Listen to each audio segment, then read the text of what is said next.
ವಂದನೆಗಳು ಅಣ್ಣ. ಧನ್ಯವಾದಗಳು. ಕಣ್ಮುಚ್ಚಿ ಪ್ರಿಯರೇ ಚಿಕ್ಕದಾಗಿ ಒಂದು ಪ್ರಾರ್ಥನೆ ಮಾಡಿ ಶುರು ಮಾಡಿ. ಪ್ರೀತಿಯುಳ್ಳ ಪರಲೋಕದಲ್ಲಿರುವ ನಮ್ಮ ತಂದೆ, ಒಂದು ಮಹೋನ್ನತವಾಗಿರುವಂತಹ ದಿನವನ್ನ ಕೊಟ್ಟಿಕ್ಕಾಗಿ ನಿಮಗೆ ಸ್ತೋತ್ರಪ್ಪ. ನೀವು ಕೊಟ್ಟಿರುವಂತಹ ಈ ಅತ್ಯಮೂಲ್ಯವಾಗಿರುವಂತಹ ಗಾಳಿಗೆಯಲ್ಲಿ, ಸಮಯದಲ್ಲಿ ನಾವೆಲ್ಲರೂ ಸೇರಿ ನಿಮ್ಮ ಬಗ್ಗೆ ನೀವು ನಮಗೋಸ್ಕರ ಬರೆಸಿಕೊಟ್ಟಿರುವಂತಹ ಈ ಗ್ರಂಥದಲ್ಲಿರುವಂತಹ ಮಾಹಿತಿಯ ಬಗ್ಗೆ ಆಲೋಚನೆ ಮಾಡ್ಲಿಕ್ಕೆ ಹೊರಟಿದ್ದೀವಿ ತಂದೆ. ಆಲೋಚನೆ ಮಾಡ್ಬೇಕಾದ್ರೆ ಹೇಳ್ತಿರುವಂತಹ ನನಗೆ ಪರಿಶುದ್ಧಾತ್ಮರ ಸಹಾಯವನ್ನು, ಕೇಳ್ತಿರುವಂತಹ ನಿಮ್ಮ ಮಕ್ಕಳಿಗೆ ಅದನ್ನು ಅಂಗೀಕರಿಸಲಿಕ್ಕೆ ಬೇಕಾಗಿರುವಂತಹ ವಿವೇಕವನ್ನು, ಸಾತ್ವಿಕತೆಯನ್ನು ದಯಪಾಲಿಸಿ. ನನ್ನ ಪ್ರಾರ್ಥನೆ ಯೇಸು ಕ್ರಿಸ್ತರ ನಾಮದಲ್ಲಿ ಸಮರ್ಪಿಸಿ ಬೇಡಿಕೊಳ್ಳುತ್ತಿದ್ದೇನೆ, ಪರಲೋಕದಲ್ಲಿರುವ ನಮ್ಮ ತಂದೆ. ಆಮೆನ್. ಪ್ರಿಯರಾದ ದೇವಜನರೇ, ಇವತ್ತು ನಾವು ಆಲೋಚನೆ ಮಾಡ್ತಿರುವಂತಹ ಅಂಶದ ಹೆಸರು ದೇವರು ಇನ್ನೇನು ಮಾಡಬೇಕಿತ್ತು. ಅಂಶದ ಹೆಸರನ್ನ ಇನ್ನೊಂದ್ಸಾರಿ ಹೇಳ್ತಿದ್ದೇನೆ. ಇವತ್ತು ನಾವು ಆಲೋಚನೆ ಮಾಡ್ತಿರುವಂತಹ ಅಂಶದ ಹೆಸರು ದೇವರು ಇನ್ನೇನು ಮಾಡಬೇಕಿತ್ತು? Question mark. ಓಕೆ. ಇದೇನ್ ಬ್ರದರ್ ಅಂಶದ ಹೆಸರು ಹೀಗಿದೆ ಅಂತ ಹೇಳಿ ಕೇಳಿದ್ರೆ, ಅಂಶದ ಹೆಸರು ಏನಕ್ಕೋಸ್ಕರ ಈ ರೀತಿ ಇದೆ ಅಂತ ಹೇಳಿ ನಮ್ಗೆ ಅರ್ಥ ಆಗತ್ತೆ ಇನ್ನೊಂದ್ ಸ್ವಲ್ಪ ಹೊತ್ತಲ್ಲಿ. ದೇವರು ಇನ್ನೇನು ಮಾಡಬೇಕಿತ್ತು, ಇದೆ ಅಲ್ವಾ ನಮ್ಮ ಅಂಶದ ಹೆಸರು. ಓಕೆ. ಇಷ್ಟಕ್ಕೂ ಈ ಅಂಶವನ್ನ ಏನಕ್ಕೋಸ್ಕರ ಆಲೋಚನೆ ಮಾಡ್ತಿದೀವಿ? ದೇವ್ರು ಇನ್ನೇನ್ ನಮ್ ಭಾಷೆಯಲ್ಲಿ ನಮ್ಗೆ ಅರ್ಥ ಆಗುವಂತಹ ಭಾಷೆಯಲ್ಲಿ ಹೇಳ್ಬೇಕು ಅಂತ ಹೇಳಿದ್ರೆ, ದೇವ್ರು ಇನ್ನೇನ್ ಮಾಡ್ಬೇಕಿತ್ತು ಅನ್ನುವಂತಹದ್ದೇ ಅಂಶದ ಹೆಸರು. ಓಕೆ. ನಮ್ಮ ಆಡು ಭಾಷೆಯಲ್ಲಿ ಹೇಳ್ಬೇಕಂದ್ರೆ, ದೇವ್ರು ಇನ್ನೇನ್ ಮಾಡ್ಬೇಕಿತ್ತು ಅನ್ನುವಂತಹದ್ದು ಅಂಶದ ಹೆಸರು. ಓಕೆ. ಓಕೆ. ಇಷ್ಟಕ್ಕೂ ಆ ತುಂಬಾ ಜನರ ಮನಸ್ಸಲ್ಲಿ ಈಗಾಗ್ಲೇ ಒಂದು ಪ್ರಶ್ನೆ ಬಂದಿರುತ್ತೇನೋ. ಏನ್ ಮಾಡಿದ್ರು ಬ್ರದರ್ ಇಷ್ಟಕ್ಕೂ ದೇವ್ರು ನಮ್ಗೆ? ದೇವ್ರು ಇನ್ನೇನ್ ಮಾಡ್ಬೇಕಿತ್ತು ಅಂತ ಹೇಳಿ ಕೇಳಿದಾಗ, ಅಂದ್ರೆ ದೇವ್ರು ನಮ್ಗೋಸ್ಕರ ಎಷ್ಟೋ ಮಾಡಿರೋ ಹಂಗೆ, ಇನ್ನೇನ್ ಮಾಡ್ಬೇಕು ಅಂತ ಕೇಳೋ ರೀತಿ ಇದೆ. ಹೌದಾ? ಹ್ಮ್. ಯಾಕಂದ್ರೆ ದೇವ್ರು ನಮ್ಗೇನು ಮಾಡಿಲ್ಲ ಅನ್ನುವಂಥವ್ರಿಗೆ ಪ್ರಶ್ನೆ ಬರುವಂತಹದ್ದು ತುಂಬಾ ಸಹಜ. ದೇವರು ನಮಗೇನು ಮಾಡೇ ಇಲ್ಲ ಅನ್ನುವಂತಹ ಜನರಿಗೆ ಪ್ರಶ್ನೆ ಬರುವಂತಹದ್ದು ತುಂಬಾ ಸಹಜ. ಈಗಾಗ್ಲೇ ಏನು ಮಾಡಿಲ್ಲ ದೇವ್ರು, ಇನ್ನೇನ್ ಮಾಡ್ಬೇಕಿತ್ತು ಅಂತ ಕೇಳ್ತಿದ್ದಾರೆ. ಓಕೆ. ಸ್ವಲ್ಪ ಜನರ ಮನಸ್ಸಲ್ಲಿ ಈ ಪ್ರಶ್ನೆ ಬರ್ತಿರುತ್ತೆ. ಹೌದಾ? ಹ್ಮ್. ಈಗಾಗ್ಲೇ ಏನು ಮಾಡಿಲ್ಲ, ಇನ್ನೇನ್ ಮಾಡ್ಬೇಕು ಅಂತ ಕೇಳ್ತಿದ್ದಾರೆ ದೇವ್ರು ಅನ್ನುವಂತಹದ್ದ ಈ ಸಂದೇಶ ಬ್ರದರ್ ಹೇಳಿ ಅಂತ ಹೇಳಿದ್ರೆ, ಇನ್ನೊಂದ್ ಸ್ವಲ್ಪ ತಾಳ್ಮೆಯಿಂದ ಕೇಳೋಣ. ಇನ್ನು ಏನಾದ್ರು ಅರ್ಥ ಆಗ್ಬೋದಾ ಈ ಸಂದೇಶದಲ್ಲಿ? ಏನಕ್ಕೋಸ್ಕರ ಈ ಟೈಟಲ್ ಹೀಗಿದೆ? ದೇವರು ಇನ್ನೇನು ಮಾಡಬೇಕಿತ್ತು? ಅಂದ್ರೆ ಈ ಅಂಶದ ಸಾರಾಂಶ ಒಂದೇ. ದೇವರು ನಮ್ಗೆಷ್ಟೋ ಮಾಡಿದಾರೆ ನಮ್ಮ ಜೀವನದಲ್ಲಿ. ಇನ್ನೇನ್ ಮಾಡ್ಬೇಕಿತ್ತು? ಆ ಪ್ರಶ್ನೆಯನ್ನ ಇವತ್ತು ಆಲೋಚನೆ ಮಾಡ್ಲಿಕ್ಕೆ ಹೊರಟಿದ್ದೀವಿ. ನಮಗ್ ಅರ್ಥ ಆಗುವಂತ ಒಂದು ಉದಾಹರಣೆ ಕೊಡ್ಬೇಕು ಅಂತ ಹೇಳಿದ್ರೆ, ಆಗಾಗ ಒಂದು ತಾಯಿ ಮಗನಿಗೋಸ್ಕರ ಪ್ರತಿಯೊಂದೊಂದು ಸರಿಯಾದ ಸಮಯಕ್ಕೆ ಮಾಡಿ, ತನ್ನನ್ನ ಬೆಳೆಸಿ, ತನ್ನನ್ನ ಓದಿಸಿ, ಇಷ್ಟೆಲ್ಲ ಮಾಡಿ ಯೌವನ ಕಾಲಕ್ಕೆ ಬಂದ ನಂತರ, ಮಗನ ಬಾಯಿಂದ ನೀನ್ ನನಗೋಸ್ಕರ ಏನು ಮಾಡಿಲ್ಲ ಅನ್ನುವಂತಹ ಮಾತು ಬಂದಾಗ, ತಾಯಿ ಬಾಯಿಂದ ಈ ಮಾತು ಬರುತ್ತೆ. ಇವತ್ತು ನಾವು ವಂಶದಲ್ಲಿ ಆಲೋಚನೆ ಮಾಡ್ತಿದೀವಲ್ವಾ? ಇದು ತಾಯಿ ಬಾಯಿಂದ ಬರುವಂತಹ ಮಾತು. ನಾನು ಇನ್ನೇನ್ ಮಾಡ್ಬೇಕಿತ್ತು ನಿನಗೋಸ್ಕರ? ನಾನು ಇನ್ನೇನ್ ಮಾಡ್ಬೇಕಿತ್ತು? ಅಂದ್ರೆ ಅದಕ್ಕೆ ಅರ್ಥ ಏನು? ಈಗಾಗ್ಲೇ ಸಾಕಷ್ಟು ಮಾಡಿದೀನಿ ಮಗನೇ ನಿನಗೋಸ್ಕರ. ಹ್ಮ್.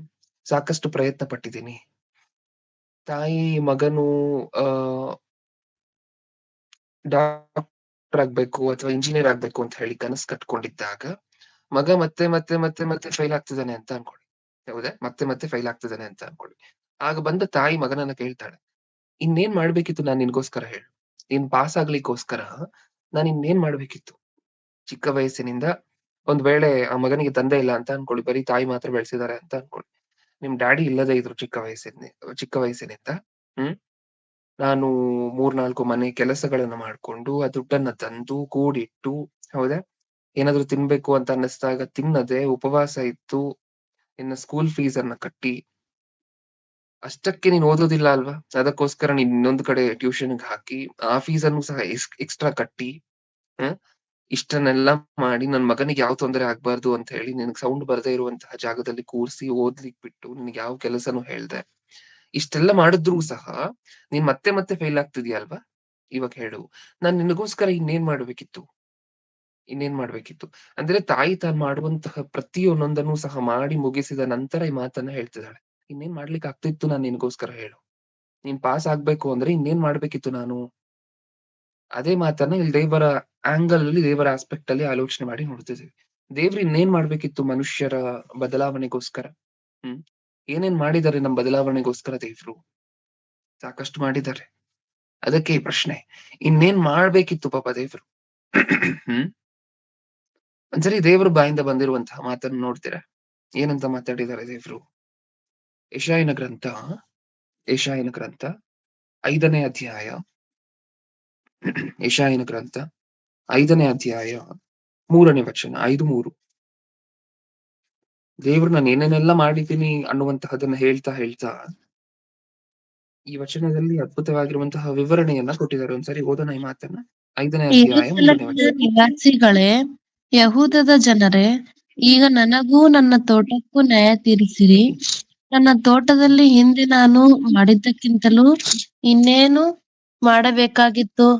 ಅದು ಒಳ್ಳೆಯ ದ್ರಾಕ್ಷಿಯನ್ನು ಕೊಡುವುದೆಂದು ನಾನು ನಿರೀಕ್ಷಿಸುತ್ತಿರಲು ಏಕೆ ಹೊಲಸು ಹಣ್ಣನ್ನು ಬಿಟ್ಟಿತು? ನನ್ನ ತೋಟವನ್ನು ಏನು ಮಾಡುವೆನೋ ಈಗ ನಿಮಗೆ ತಿಳಿಸುವೆನು, ಕೇಳಿರಿ. ಅದರ ಬೇಲಿಯಲ್ಲಿ ಓಕೆ, ಏನ್ ಅರ್ಥ ಆಯ್ತು ಪ್ರಿಯರೇ ನಮ್ಗೆ ಈ ವಚನ ಓದಿದಾಗ? ನಾವು ಮಾತಾಡಿದಂತಹ ಮಾತು ನಮ್ಮ ಅಂಶದ ಹೆಸರು ಈ ವಚನದಲ್ಲಿ ಇತ್ತ? ನಾನು ಇನ್ನೇನು ಮಾಡಬೇಕಿತ್ತು ಆ ಮಾತಿತ್ತಲ್ವಾ? 4ನೇ ವಚನ. ಯೆಹೂದದ ಜನರೇ, ಈಗ ನನಗೂ ನನ್ನ ತೋಟಕ್ಕೂ ನ್ಯಾಯ ತೀರಿಸಿರಿ. ನನ್ನ ತೋಟದಲ್ಲಿ ಹಿಂದೆ ನಾನು ಮಾಡಿದ್ದಕ್ಕಿಂತಲೂ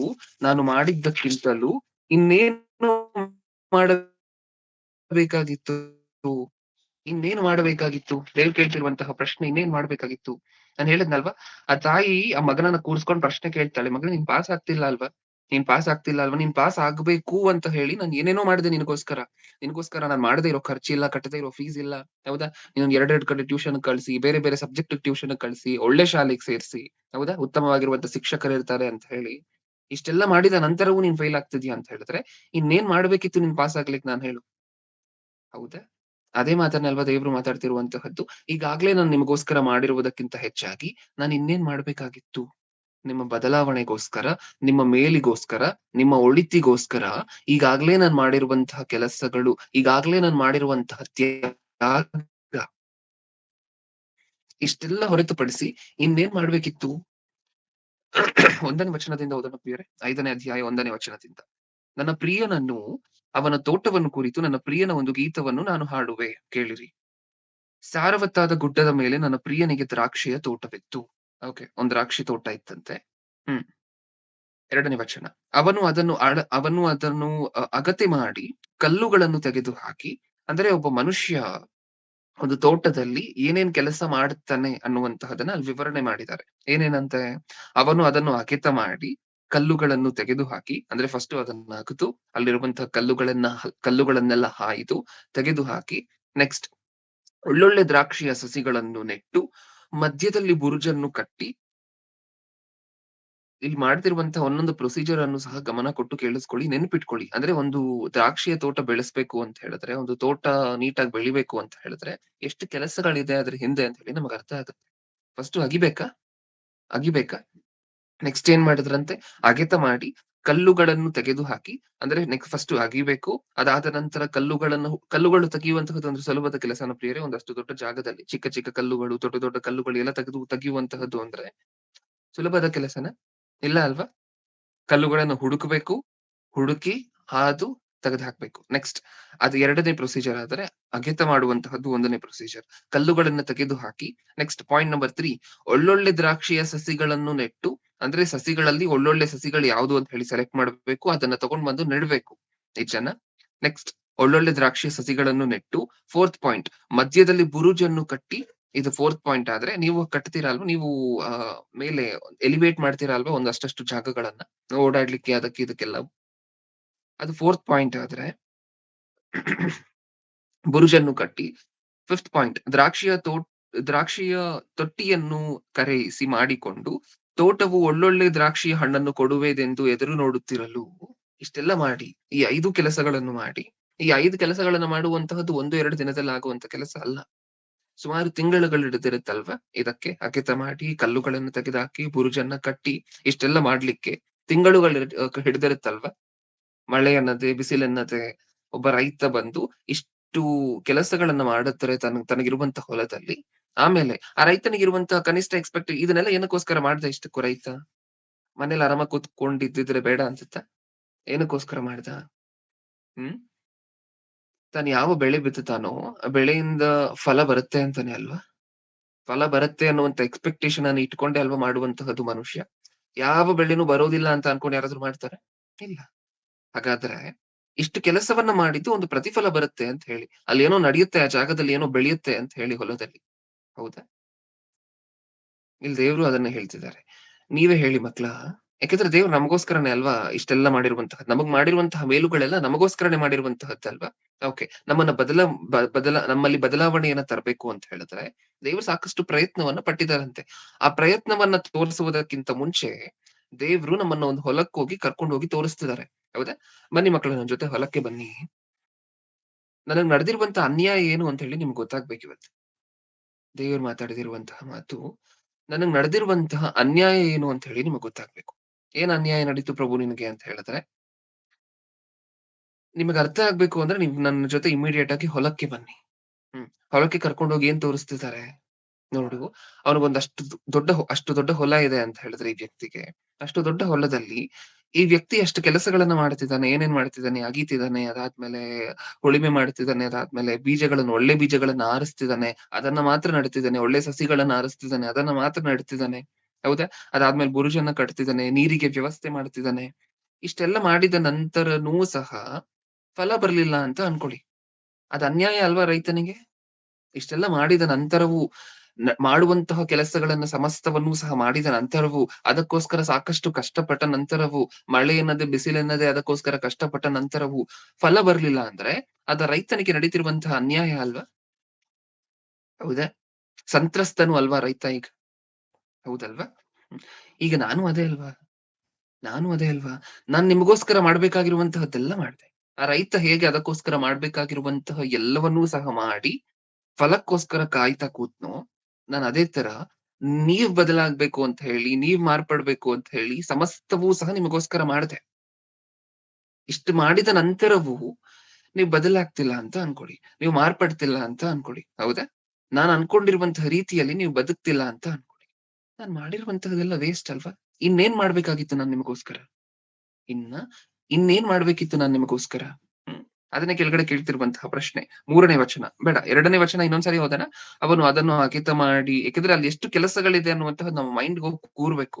ಒಂದು ಒಂದು ಹೊಲದಲ್ಲಿ ಫಲವನ್ನ ಬೆಳಿಬೇಕು ಅಂತ ಹೇಳಿದಾಗ, ಎಷ್ಟು ಕೆಲಸಗಳನ್ನ ಮಾಡಿದ್ರೆ ಫಲ ಬರುತ್ತೆ. ಅವನು ಅದನ್ನು ಹಗೆತ ಮಾಡಿ, ಕಲ್ಲುಗಳನ್ನು ತೆಗೆದುಹಾಕಿ, ಒಳ್ಳೊಳ್ಳೆ ದ್ರಾಕ್ಷಿಯ ಸಸಿಗಳನ್ನು ನೆಟ್ಟು ಮಧ್ಯದಲ್ಲಿ ಬುರುಜನ್ನು ಕಟ್ಟಿ, ದ್ರಾಕ್ಷಿಯ ತೊಟ್ಟಿಯನ್ನು ಕರೆಯಿಸಿ ಮಾಡಿಕೊಂಡು, ತೋಟವು ಒಳ್ಳೆ ದ್ರಾಕ್ಷಿಯ ಹಣ್ಣನ್ನು ಕೊಡುವುದೆಂದು ಎದುರು ನೋಡುತ್ತಿರಲು, ಅದು ಹೊಲಸ್ಸು ಹಣ್ಣನ್ನು ಬಿಟ್ಟಿತು. ಅದು ಹೊಲಸ್ಸು ಹಣ್ಣನ್ನು ಬಿಟ್ಟಿತು. ಕಾಯ್ತಿರ್ಬೇಕಾದ್ರೆ ಇದಂತೆ ಕೈಗ್ ಬಂದಿತ್ತು ಅದಕ್ಕೆ. 3ನೇ ವಚನ. ಯೆರೂಸಲೇಮಿನ ನಿವಾಸಿಗಳೇ, ಯೆಹೂದದ ಜನರೇ, ಈಗ ನನಗೂ ನನ್ನ ತೋಟಕ್ಕೂ ನ್ಯಾಯ ತೀರಿಸಿರಿ. ನೀವೇ ನ್ಯಾಯ ತೀರಿಸಿ ಒಂದ್ಸರಿ. ಯಾರ್ ತಪ್ಪು ಮಾಡಿದ್ರೋ, ಯಾರ್ ಅನ್ಯಾಯ ಮಾಡಿದ್ರೋ ಅವ್ರ ಹತ್ರನೇ ಹೋಗ್ತಿದಾರೆ ಪಾಪ ದೇವ್ರು. ಏನಂತ? ನ್ಯಾಯ ತೀರ್ಸಿ ನೀವೇ ಕುತ್ಕೊಂಡು. ನಿಮಗೇನಾದ್ರೂ ಅನ್ಸುತ್ತಾ ಸ್ವಲ್ಪನಾದ್ರೂ ಮನಸ್ಸಿನಲ್ಲಿ ಬಾಧೆ, ಕಷ್ಟ ಏನಾದ್ರು ಅನ್ಸುತ್ತಾ? ನೀವೇ ನ್ಯಾಯ ತೀರಿಸಿ. ಯಾಕಂದ್ರೆ ನಾನ್ ಮಾಡಿರುವಂತಹದ್ದೆಲ್ಲ ನಿಮ್ಗೋಸ್ಕರನೇ ಅಲ್ವಾ? ಅಂತ ಅಂತಿದ್ದಾರೆ. ಹೌದಾ? ನೀವು ಅಷ್ಟೇ ಅಲ್ವಾ? ನಿಮಗೆ ಯಾರಿಂದನಾದ್ರೂ ಅನ್ಯಾಯ ಆಗಿದ್ರೆ, ಅವ್ರ ಮನೆಗ್ ಹೋಗಿ ಅಥವಾ ಅವರನ್ನ ಕರೆಸಿ ಅಥವಾ ಅವ್ರನ್ನ ಭೇಟಿ ಮಾಡಿ, "ಸರ್ ನೀವೇ ಹೇಳಿ ಸರ್ ನೀವ್ ಮಾಡಿರುವಂತದ್ದು ಸರಿನಾ?" ಅಂತೀರಾ? ದೇವರಿಗೂ ಪಾಪ ಆ ಸ್ಥಿತಿ ಬಂದಿದೆ ಇಲ್ಲಿ. ನಮಗೋಸ್ಕರ ಸಮಸ್ತವನ್ನು ಮಾಡಿ, ನಮಗೋಸ್ಕರ ಅಷ್ಟೊಂದು ತ್ಯಾಗ ಮಾಡಿ, ಅಷ್ಟೊಂದು ಕಷ್ಟಪಟ್ಟು, ನಾವು ದೇವ್ರು ಅನ್ಕೊಂಡಿರುವಂತೆ ಇಲ್ವಂತೆ. ಅದಕ್ಕೋಸ್ಕರ ನಮ್ ಹತ್ರ ಬಂದು, "ಮಕ್ಳಾ ನೀವೇ ನ್ಯಾಯ ತೀರ್ಸಿ. ನಾನ್ ಇನ್ನೇನ್ ಮಾಡ್ಬೇಕಿತ್ತು ನಿಮ್ಗೋಸ್ಕರ? ಎಷ್ಟು ಮಾಡಿದೀನಿ ನಿಮ್ಗೋಸ್ಕರ? ಎಷ್ಟು ದೊಡ್ಡ ತ್ಯಾಗ ಮಾಡಿದೀನಿ? ಎಷ್ಟು ಕಷ್ಟಪಟ್ಟಿದ್ದೆ ನಿಮಗೋಸ್ಕರ? ಹ್ಮ್. ಎಷ್ಟು ಆಲೋಚನೆ ಮಾಡಿದ್ದೀನಿ ನಿಮಗೋಸ್ಕರ?" ನೆಕ್ಸ್ಟ್ 3ನೇ ವಚನ. ಯೆರೂಸಲೇಮಿನ ನಿವಾಸಿಗಳೇ, ಯೆಹೂದದ ಜನರೇ, ಈಗ ನನಗೂ ನನ್ನ ತೋಟಕ್ಕೂ ನ್ಯಾಯ ತೀರಿಸಿರಿ. ನನ್ನ ತೋಟದಲ್ಲಿ ಹಿಂದೆ ನಾನು ಮಾಡಿದ್ದಕ್ಕಿಂತಲೂ ಇನ್ನೇನು ಮಾಡಬೇಕಿತ್ತು?